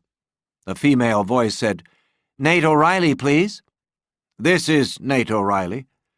"Good evening. My name is Neva Collier. I received your letter. I will send Rachel's letter to her." "Thank you. I'd like to write to her again. Have you heard from her recently?" "No." Rachel had been in Corumba 2 weeks earlier. He knew this because she'd come to the hospital. She'd spoken to him, touched him, then disappeared. But she hadn't called the World Tribes office? How strange. "Why did you find her?" Neva Collier asked. "You've seen the newspapers? You understand what her father did? Somebody had to explain what was happening, and it had to be a lawyer." "You mentioned some things she needs down there." Nate told her the story of the little girl who died because Rachel had no medicine for the snakebite. "She can't find enough medical supplies in Corumba. I want to send her whatever she needs." "Thank you. Send the money to me at World Tribes. I'll make sure she gets the supplies." We have 4,000 Rachels around the world, and we don't have a lot of money. Are the others as special as Rachel? Yes, they are chosen by God. They agreed that Nate could send his letters to Neva, and she would send them to Corumba. If either of them heard from Rachel, he or she would call the other. Back in bed, Nate thought about the phone call. Rachel had come to Corumba because she knew from Laco that Nate was very sick. Then she'd left, without calling anyone at World Tribes to discuss the money. It was very strange. Chapter 13. The Lawsuit. The first stage of the lawsuit began on Monday, February 17th. All the people who wanted to fight Troy Phelan's will had to declare their interest. Nate could question them to see if they were acceptable witnesses. Nate didn't want to spend 2 weeks in a room full of lawyers. His attitude changed when he met the Phelan heirs. The first witness was Mr. Troy Phelan, Jr. Nate introduced himself. "Are you currently under the influence of any drugs or alcohol?" he began pleasantly. "I am not," Troy Jr. said angrily. "Which one is your lawyer?" Nate asked, waving at the crowd opposite. "Hark Geddes." The lawyers were annoyed. Nate hadn't learned which lawyers represented each client. It showed that he didn't respect them. "How many wives have you had?" "How many have you had?" Junior shot back. "Let me explain something to you, Mr. Phelan," Nate said. "I will say this very slowly, so listen carefully. I am the lawyer. You are the witness. I ask the questions. You give the answers. Now let's try again. How many wives have you had?" An hour later, they finished with his marriages, his children, his divorce. Junior was sweating and wondering when it would end. Nate used one question to lead to another. No detail was too small for him to investigate. The afternoon was even harder. Nate asked about the $5 million Troy Jr. received on his 21st birthday. "How was the money given to you?" Nate asked. "It was placed in an account in a bank." "How did you get the money from the account?" "By writing checks." "He wrote a lot of them." Troy Jr. never returned to college after he received the money. He simply partied. Nate revealed that Troy Jr. didn't work for 9 years. He played golf and football, bought cars, spent a year in the Bahamas, and lived in a grand style until his money ran out. Then he crawled back to his father and asked for a job. Nate talked about what Troy Jr. did after his father died. "You bought 2 expensive Porsches on credit. Now, 2 months later, you haven't paid a dime. You owe money for furniture. American Express wants more than $15,000. A bank is taking you to court because you owe them money, correct?" The witness nodded. They finally stopped at 6 o'clock. 10 minutes later, Troy Jr. was in a bar 2 kilometers away. The next day, they started again. Nate looked at Troy Jr. and recognized the face of a drunk, the red eyes, the pink cheeks and nose. He questioned Junior about the day his father died. "You saw the psychiatrists examine your father. You missed nothing?" "No, I missed nothing." "Your family hired Dr. Zadell, correct?" For 10 minutes, Nate questioned him about Dr. Zadell. He got what he wanted. Zadell was hired because he had an excellent reputation and was very experienced. Troy Jr. admitted that he was pleased with Zadell and had left the building believing that his father was sane. "So why did you fire Dr. Zadell?" "Because he was wrong. My father fooled the doctors, then jumped out of the window. He was obviously crazy." "What would have happened if your father had signed the other will and not the handwritten one, and then he jumped? Would he be crazy?" "We wouldn't be here." Nate moved on to talk about the money Junior owed and his failed businesses. They finally freed the witness at 5:30, day 2. He started the next day with Rex Phelan. Again, Nate asked hard questions about Rex's business deals. By noon of the following day, he'd revealed that Rex owed more than $7 million. There were a lot of court cases against him, and the FBI was investigating him. During the afternoon, Nate talked about the $5 million inheritance Rex wasted. At the end of the day, the Phelan lawyers hoped that the worst was behind them. Abigail came in early on Friday morning. Nate asked about her $5 million, and under pressure, she told stories of good drugs and bad men. She now lived with an ex-biker and ex-addict called Spike. "What would you do if you got 1/6 of your father's estate?" Nate asked. "Buy lots of things," she said. "But I would be smart with the money this time, real smart." "What's the first thing you would buy?" "The biggest motorcycle in the world for Spike. Then a nicer house." Her eyes danced as she spent the money. Mary Ross Phelan Jackman followed. The early questions revealed that she took her $5 million and lived in Italy for 3 years. At 28, she married a doctor and had 2 girls.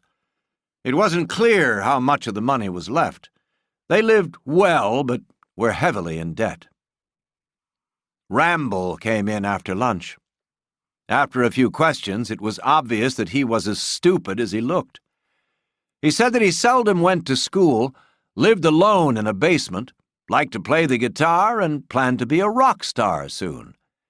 He played no sports, had never seen the inside of a church, spoke to his mother as little as possible, and watched MTV when he was awake and not playing his music. Gina was the last witness of the week. 4 days after her father's death, she and her husband had signed a contract for a $3.8 million house. "How do you plan to pay for the home?" Nate asked. The answer was obvious, but she couldn't confess it. "We have money," she said. "Let's talk about your money," he said with a smile. "You're 30 years old. 9 years ago, you received $5 million. How much is left?" She struggled with the answer for a long time, but finally admitted that there was only $200,000 in her bank account. Her husband Cody had invested millions in bad business deals. As Nate left the city that night, he thought about the Phelan heirs. He felt sorry for them, for the way they were raised. But he knew that in their hands the money would cause pain and unhappiness. It was late when he arrived in St. Michael's, and as he passed the church, he wanted to stop, go inside, kneel, and pray to God to forgive him for the sins of the week. The next day, Nate sat with Phil on the front steps of the Stafford house. "I'm planning a trip," he said quietly. "I need to see my kids. I have 2 younger ones, Austin and Angela, in Salem, Oregon. My older son is a student in Evanston, and I have a daughter in Pittsburgh." "When did you see them last?" "It's over a year since I saw Daniel and Caitlin, the 2 from my first marriage. I took the 2 younger ones to a ball game last July. I got drunk and don't remember driving back home." "Do you expect the trip to be successful?" Phil asked. "I'm not sure what to expect. I want to hold my kids and apologize for being such a bad father. But I'm not sure how that's supposed to help them now." "You can't keep on blaming yourself, Nate. You're allowed to forget the past. God certainly has. Show your kids what you are now." Later, long after Phil had gone home, Nate sat by the fire and began another letter to Rachel. It was his 3rd. "Dear Rachel," he began, "I have just spent a very unpleasant week with your brothers and sisters." He told her he was sending a check to World Tribes for $5,000 for a boat and medical supplies. A lot of good things, he informed her, on could Tuesday be done morning, with her Sneed came into the courtroom. The lawyers had been coaching him for weeks. It was important that the judge believed his stories. Josh had known Sneed for many years. Mr. Phelan often talked about getting rid of him. Josh guessed that he was being paid to give evidence and had discovered that Sneed now had an expensive apartment and a new car. Sneed was ready. If Nate asked him whether he was being paid to appear, Sneed would lie about the $500,000 he had already received and the promise of a further $4.5 million. Nate introduced himself and then asked loudly, "Mr. Sneed, how much are you being paid to give evidence in this case?"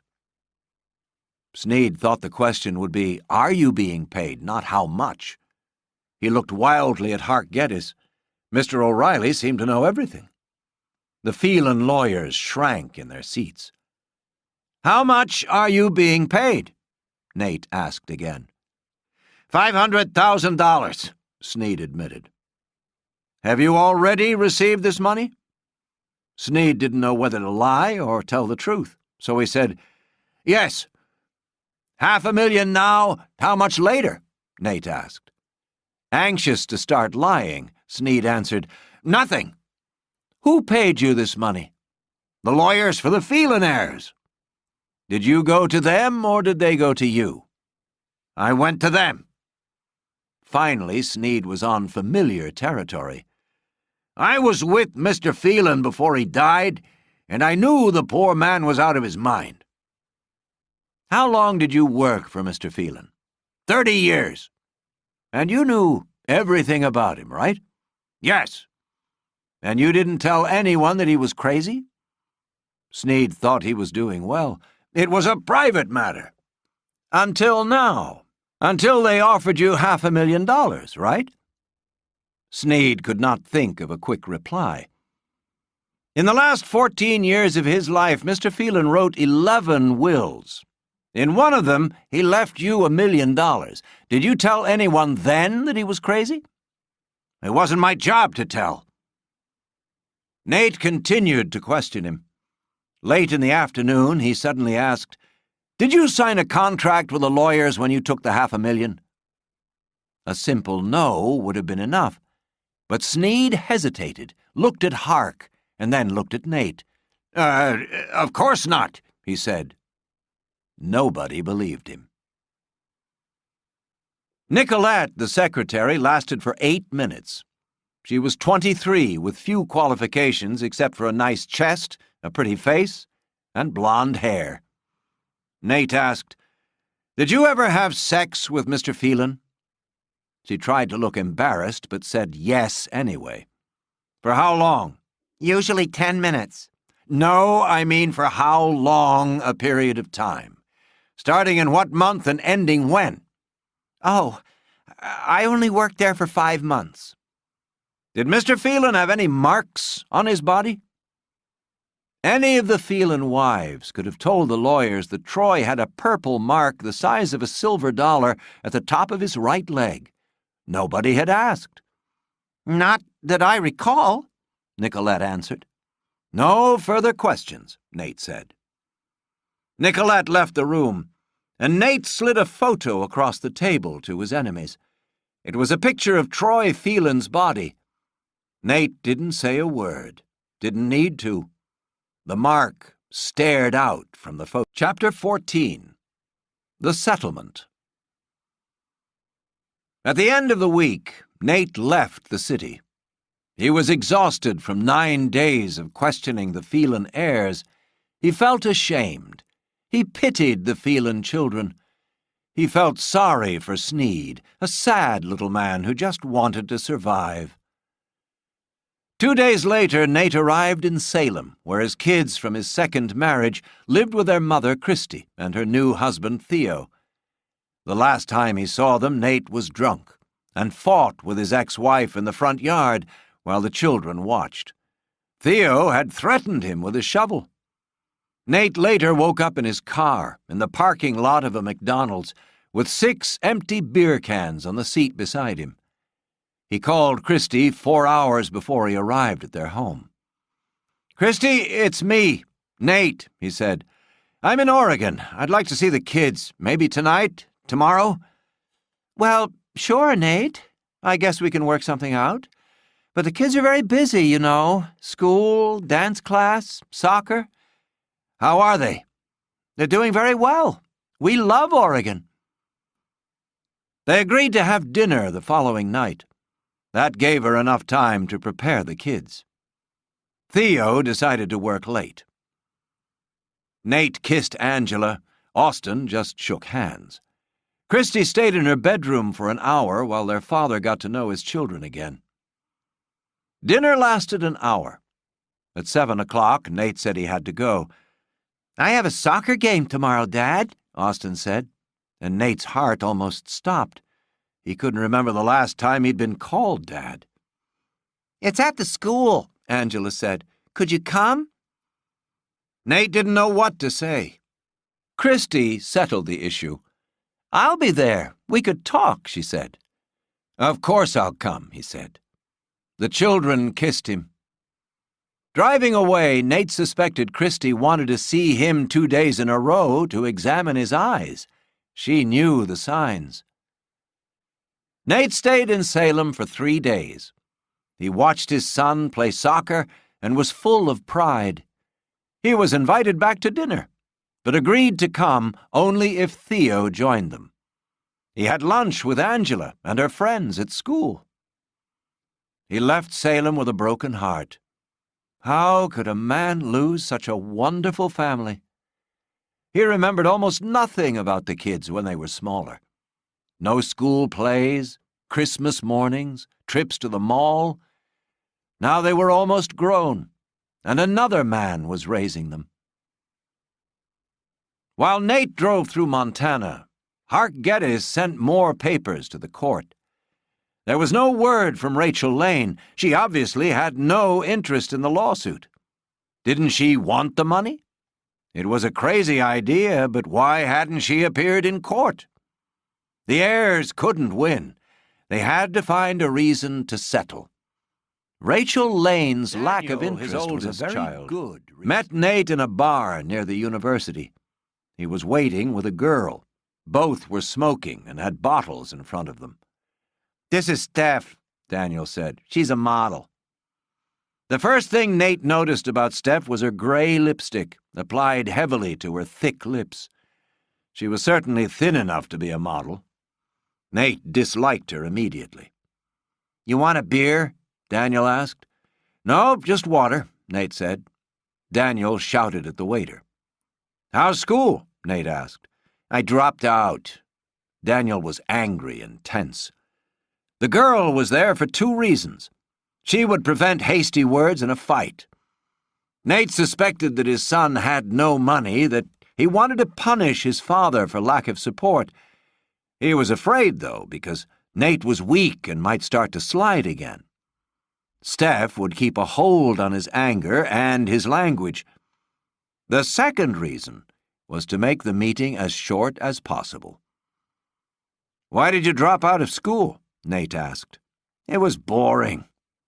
"He ran out of money," Steph said helpfully. Nate wanted to pull out his checkbook and solve the kids' problems. That's what he'd always done. But now Daniel was 23, and it was time for him to sink or swim on his own. "It's good for you," Nate said. "Work for a while. It'll make you appreciate school." After 4 drinks, Steph was drunk, and Daniel and Nate had nothing else to say. He wrote down his phone number at St. Michael's and gave it to Daniel. "This is where I'll be for the next couple of months. Call me if you need me." "See you," Daniel said. "Take care." 2 days later, he was in Pittsburgh for his 3rd and final meeting with his children. It didn't happen. He'd spoken twice to Caitlin, and the details were clear. She said she'd meet him for dinner at 7:30 at the restaurant in his hotel. She called him at 8:30 and said that a friend had been involved in an accident. She was at the hospital. Nate suggested that they have lunch the following day. Caitlin said that she couldn't. Her friend had a head injury, and she planned to stay with her until she was stable. She couldn't see Nate. She couldn't leave the hospital. Did she hate him so much? In a lonely hotel room in a city where he knew no one, it was easy to pity himself. He grabbed the phone and got busy. He called Phil to check on things at St. Michael's. He called Sergio. He felt surprisingly under control. His hotel room had a minibar, and he hadn't been near it. He called Josh. "You need to come home, Nate," Josh said. "I have a plan." Nate wasn't invited to the peace talks. Josh wanted to gain the trust of the Phelan lawyers. His plan was to meet with Hark and the others, then with Nate, until they struck a deal. The Phelan lawyers dreamed of a quick settlement. They believed they would become millionaires. Josh began by giving his opinion that the lawyers couldn't win their lawsuit. Troy Phelan's will was legal. Phelan's children and ex-wives had carefully chosen the 3 psychiatrists. He talked about Rachel Lane, as if he'd known her for years. She was a wonderful lady who lived a very simple life in another country. She didn't understand legal matters and didn't want to fight. And she'd been closer to Troy than plan to do with the money? One of the lawyers asked. "I'm not sure," Josh said, as if he and Rachel discussed it every day. "She'll probably keep a little and give most of it to charity. In my opinion, that's what Troy wanted. He knew that if your clients got the money, it wouldn't last 90 days. By leaving it to Rachel, he knew it would be passed on to people in need." "We can take this lawsuit to the highest courts," Langhorne said. "Does she realize this could take years?" "She does," Josh said. "That's why she would like to discuss settlement possibilities."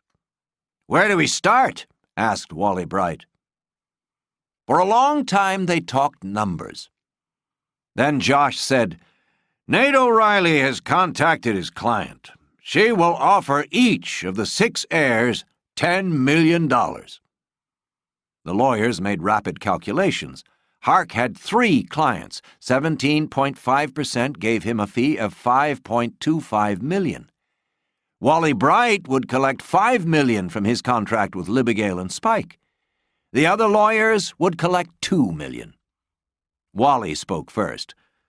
"My client will settle for no less than $50 million. The others shook their heads too and tried to look disgusted at Josh's offer. They talked about numbers for a while. Then Josh said, "Rachel Lane is not a greedy woman. I think she might settle at $20 million per heir." The lawyers' fees doubled, over $10 million for Hark alone. Poor Wally at $10 million now suddenly felt sick and asked to leave the meeting. Nate was helping Father Phil when the phone rang. It was Josh. "It couldn't have gone better. I stopped at $20 million. They want $50. $50? Nate said in disbelief. "Yes, but they're already spending the money. I bet 2 of them are at the Mercedes garage right now. We should complete the deal on Wednesday." "I can't wait," Nate said. "Time for a coffee break." "We meet the judge on Wednesday," Nate told Phil. "Then I'm going back to the Pantanal to tell Rachel what's happened." "Are you excited?" "I don't know. I want to see her, but I'm not sure she wants to see me. She's very happy, and she doesn't want any part of this world." "Then why do it?" "Because if she rejects the money again, the other side gets everything." "But you've already said that Rachel won't take the money. She's not going to change her mind," Phil said. "No, never. So the trip down is a waste of time." "I'm afraid so. But at least we'll try." All the Phelan heirs were in the courtroom, except for Ramble. Judge Wycliffe explained that the purpose of the meeting was to explore a settlement. He made it clear that he didn't think the Phelan lawyers had much of a case. He asked Josh to tell him about the earlier settlement meeting on Monday.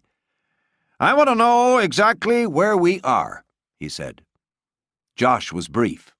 The heirs wanted $50 million each. Rachel was offering $20 million to settle. Nate was bored. It would be fun to stand up and tell them that Rachel wasn't offering any money to settle and run out of the room. They would sit in shock for a few seconds. Then they would chase him like hungry dogs. When Josh finished, Hark began to speak. He talked about the Phelan children and their problems, admitting that they were rich and spoiled. Their father didn't care for them, and they hadn't learned the normal lessons children learn from their parents. They made many mistakes when they received $5 million on their 21st birthdays. Now they knew better. Hark spoke well, and when he sat down, the room was silent. The lawyers thought Nate controlled the money. He could fight them for an hour or two, try to offer less than the $50 million, but he wasn't in the mood. "My client will agree to $50 million, he said. "Well then," Wycliffe asked, "do we have a deal?" Out of habit, the Phelan lawyers put their heads together. They grouped around Hark and tried to whisper, but words failed them. "It's a deal," Hark announced, $26 million richer. Rachel had to sign and approve the settlement. Nate said that it would take a few days for him to get the signature. Chapter 15. Return to the Pantanal. On Friday afternoon, Phil drove Nate to the Baltimore-Washington airport. In 9 hours, he would be in Corumbá. He and Josh had written a trust document for Rachel. The money she received would be placed in a trust named the Rachel Trust. The money itself wouldn't be touched, but the trustees could invest it and use the profits for charity work. If Rachel wanted, she would never see or touch the money. It would take only a quick signature, and the Phelan estate would be closed. If she didn't agree to sign, then she must write a letter to say that she didn't want the money. She could decline the gift, but she had to tell the court. The law would then give the money to the Phelan children. How would she react when he arrived? He hoped that she would be delighted to see him, but he wasn't sure. He remembered her waving to his boat as he left. She was standing among her people, waving him away, saying goodbye forever. She didn't want to be bothered with the things of the world. Valdir had hired a helicopter which took him to the trading post in the Pantanal. His old friends Javy and Welly were waiting for him on the ground. Time was precious. Nate feared storms, darkness, floods, and mosquitoes, and he wanted to move as quickly as possible. Nate and Javy quickly climbed into the boat and set off. Javy thought it would take them 3 hours to reach the Indian settlement.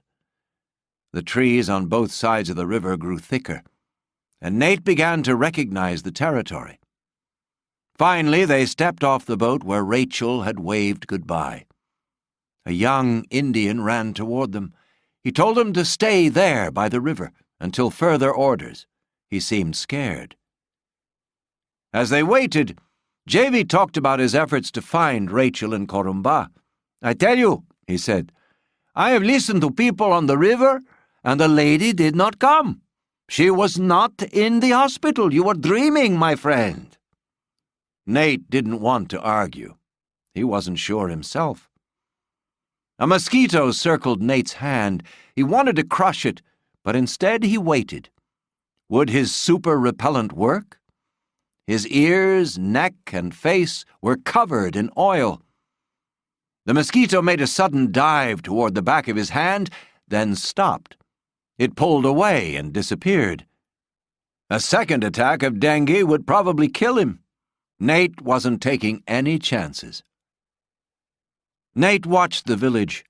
He expected to see Rachel move elegantly between the huts and along the path to greet them. By now, she knew the white man was back. They saw the chief walking slowly toward them, followed by an Ipika who Nate recognized. They stopped about 20 meters from the bench. They weren't smiling. In fact, the chief looked very unpleasant. In Portuguese, he asked, "What do you want?" "Tell him we want to see the missionary," Nate said, and JV translated. "Why?" came the reply. Nate remembered the chief as a man with a quick smile and a big laugh. Now his face had little expression. His eyes looked hard. He stood as far away from them as possible. Something was wrong. Something had changed. He told them to wait, then left again and went back to the village. Half an hour passed. By now, Rachel knew who they were. The chief would have told her. And she wasn't coming to meet them. Alone. They followed him for 50 meters, then moved behind the huts on another trail. Nate could see the area around the village. It was empty. There was not a single Ipika walking about. No children were playing. No women were cooking and cleaning. There was no sound. The only movement was the smoke from their fires. Then he saw faces at the windows. They were being watched. The chief kept them away from the huts as if they were carrying diseases. He turned onto another trail, one that led through the woods, for a few moments.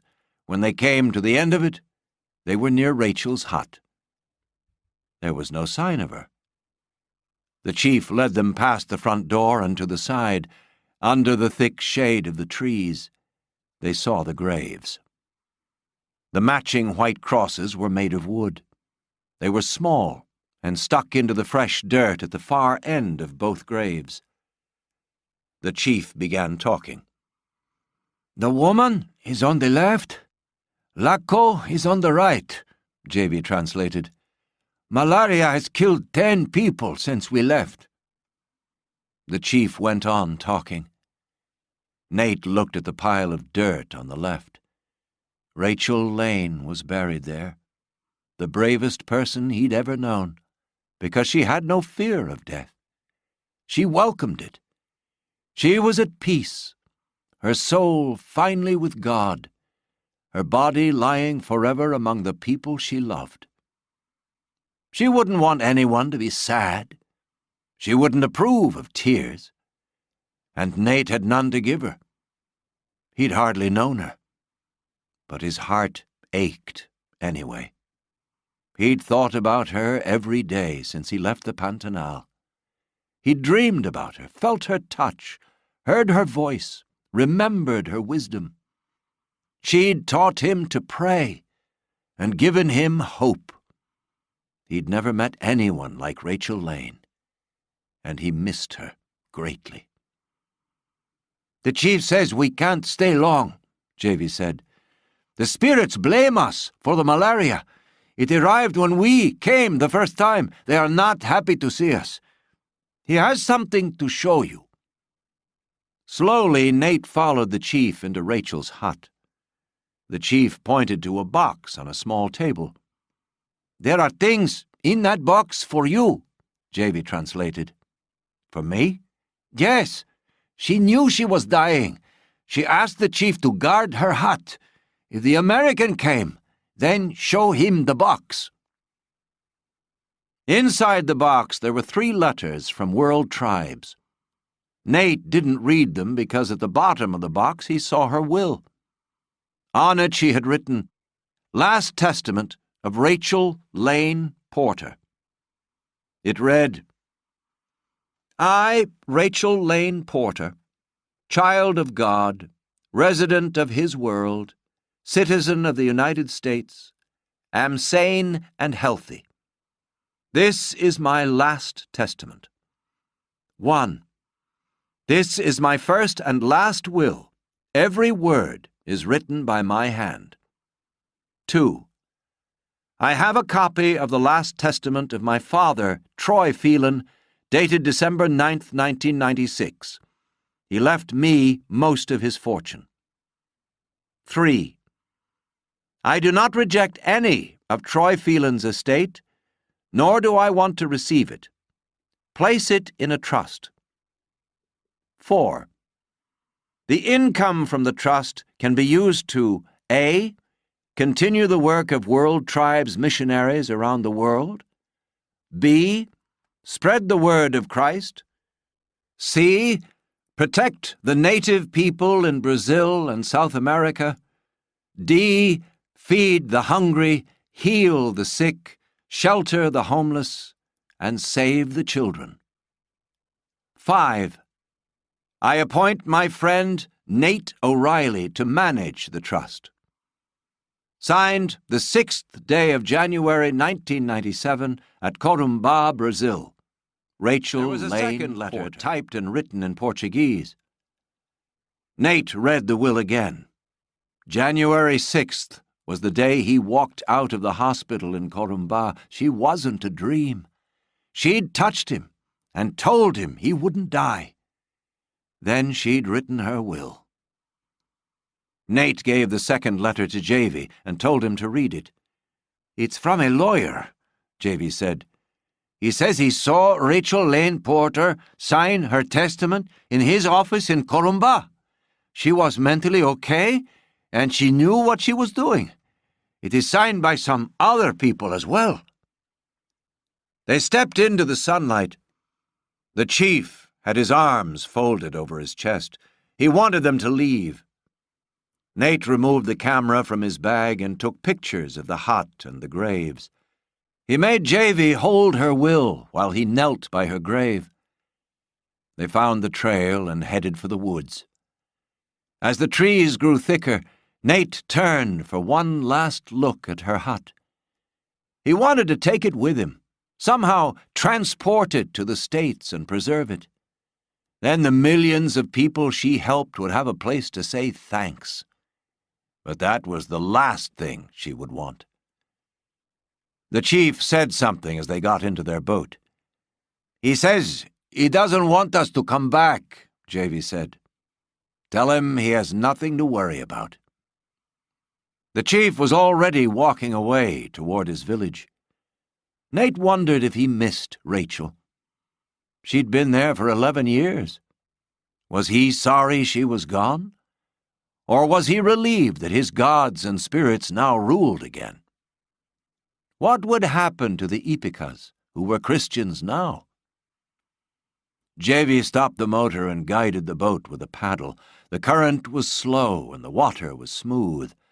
Nate carefully opened the satellite phone. Within 2 minutes, he was talking to Josh. "Tell me she signed the letter," Josh shouted. "You don't have to shout, Josh. I can hear you." "Sorry. Tell me she signed it." "She signed a letter, but not ours." "She's dead, Josh. She died 2 weeks ago. Malaria. She left a will, just like her father." "Do you have it?" "Yes, it's safe. Everything goes into a trust. I'm the trustee." "What happens now?" "Nothing happens," Josh said. "Troy Phelan's will is paid out. His estate goes to Rachel. It happens all the time in car accidents. The husband dies one day, then the wife dies the next day. The money goes from estate to estate. The settlement has already been agreed. The other heirs will get their money, or what's left of it, after the lawyers take their cuts. Read the will to me." Nate read it very slowly. "Hurry home," Josh said. Javy had listened to every word of the will. When Nate put the phone away, he asked, "Is the money yours?" "No, the money goes into a trust." "What is a trust?" "It's like a big bank account. Every day it earns more money, and I decide where that extra money goes." They found the boat late in the afternoon. Welly was fishing. Nate called Josh again. "Call the jet back from Corumbá," he said. "I don't need it. I'm going to take my time coming home. The Phelan lawsuit is settled. There's no rush." Javy was at the wheel of the boat. Welly sat below in the front, his feet just above the water. Nate tried to sleep, but the noise of the engine kept him awake. He watched the river. Somehow, she'd known that he wasn't a drunk anymore. that his addictions were gone. She'd seen something good in him. Somehow she knew he was searching. She'd found a purpose for him. God told her. Javy woke him after dark. "We have a moon," he said.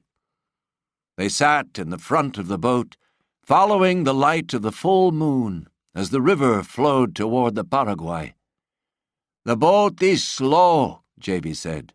2 days to Corumbá." Nate smiled. He didn't care if the journey took a month.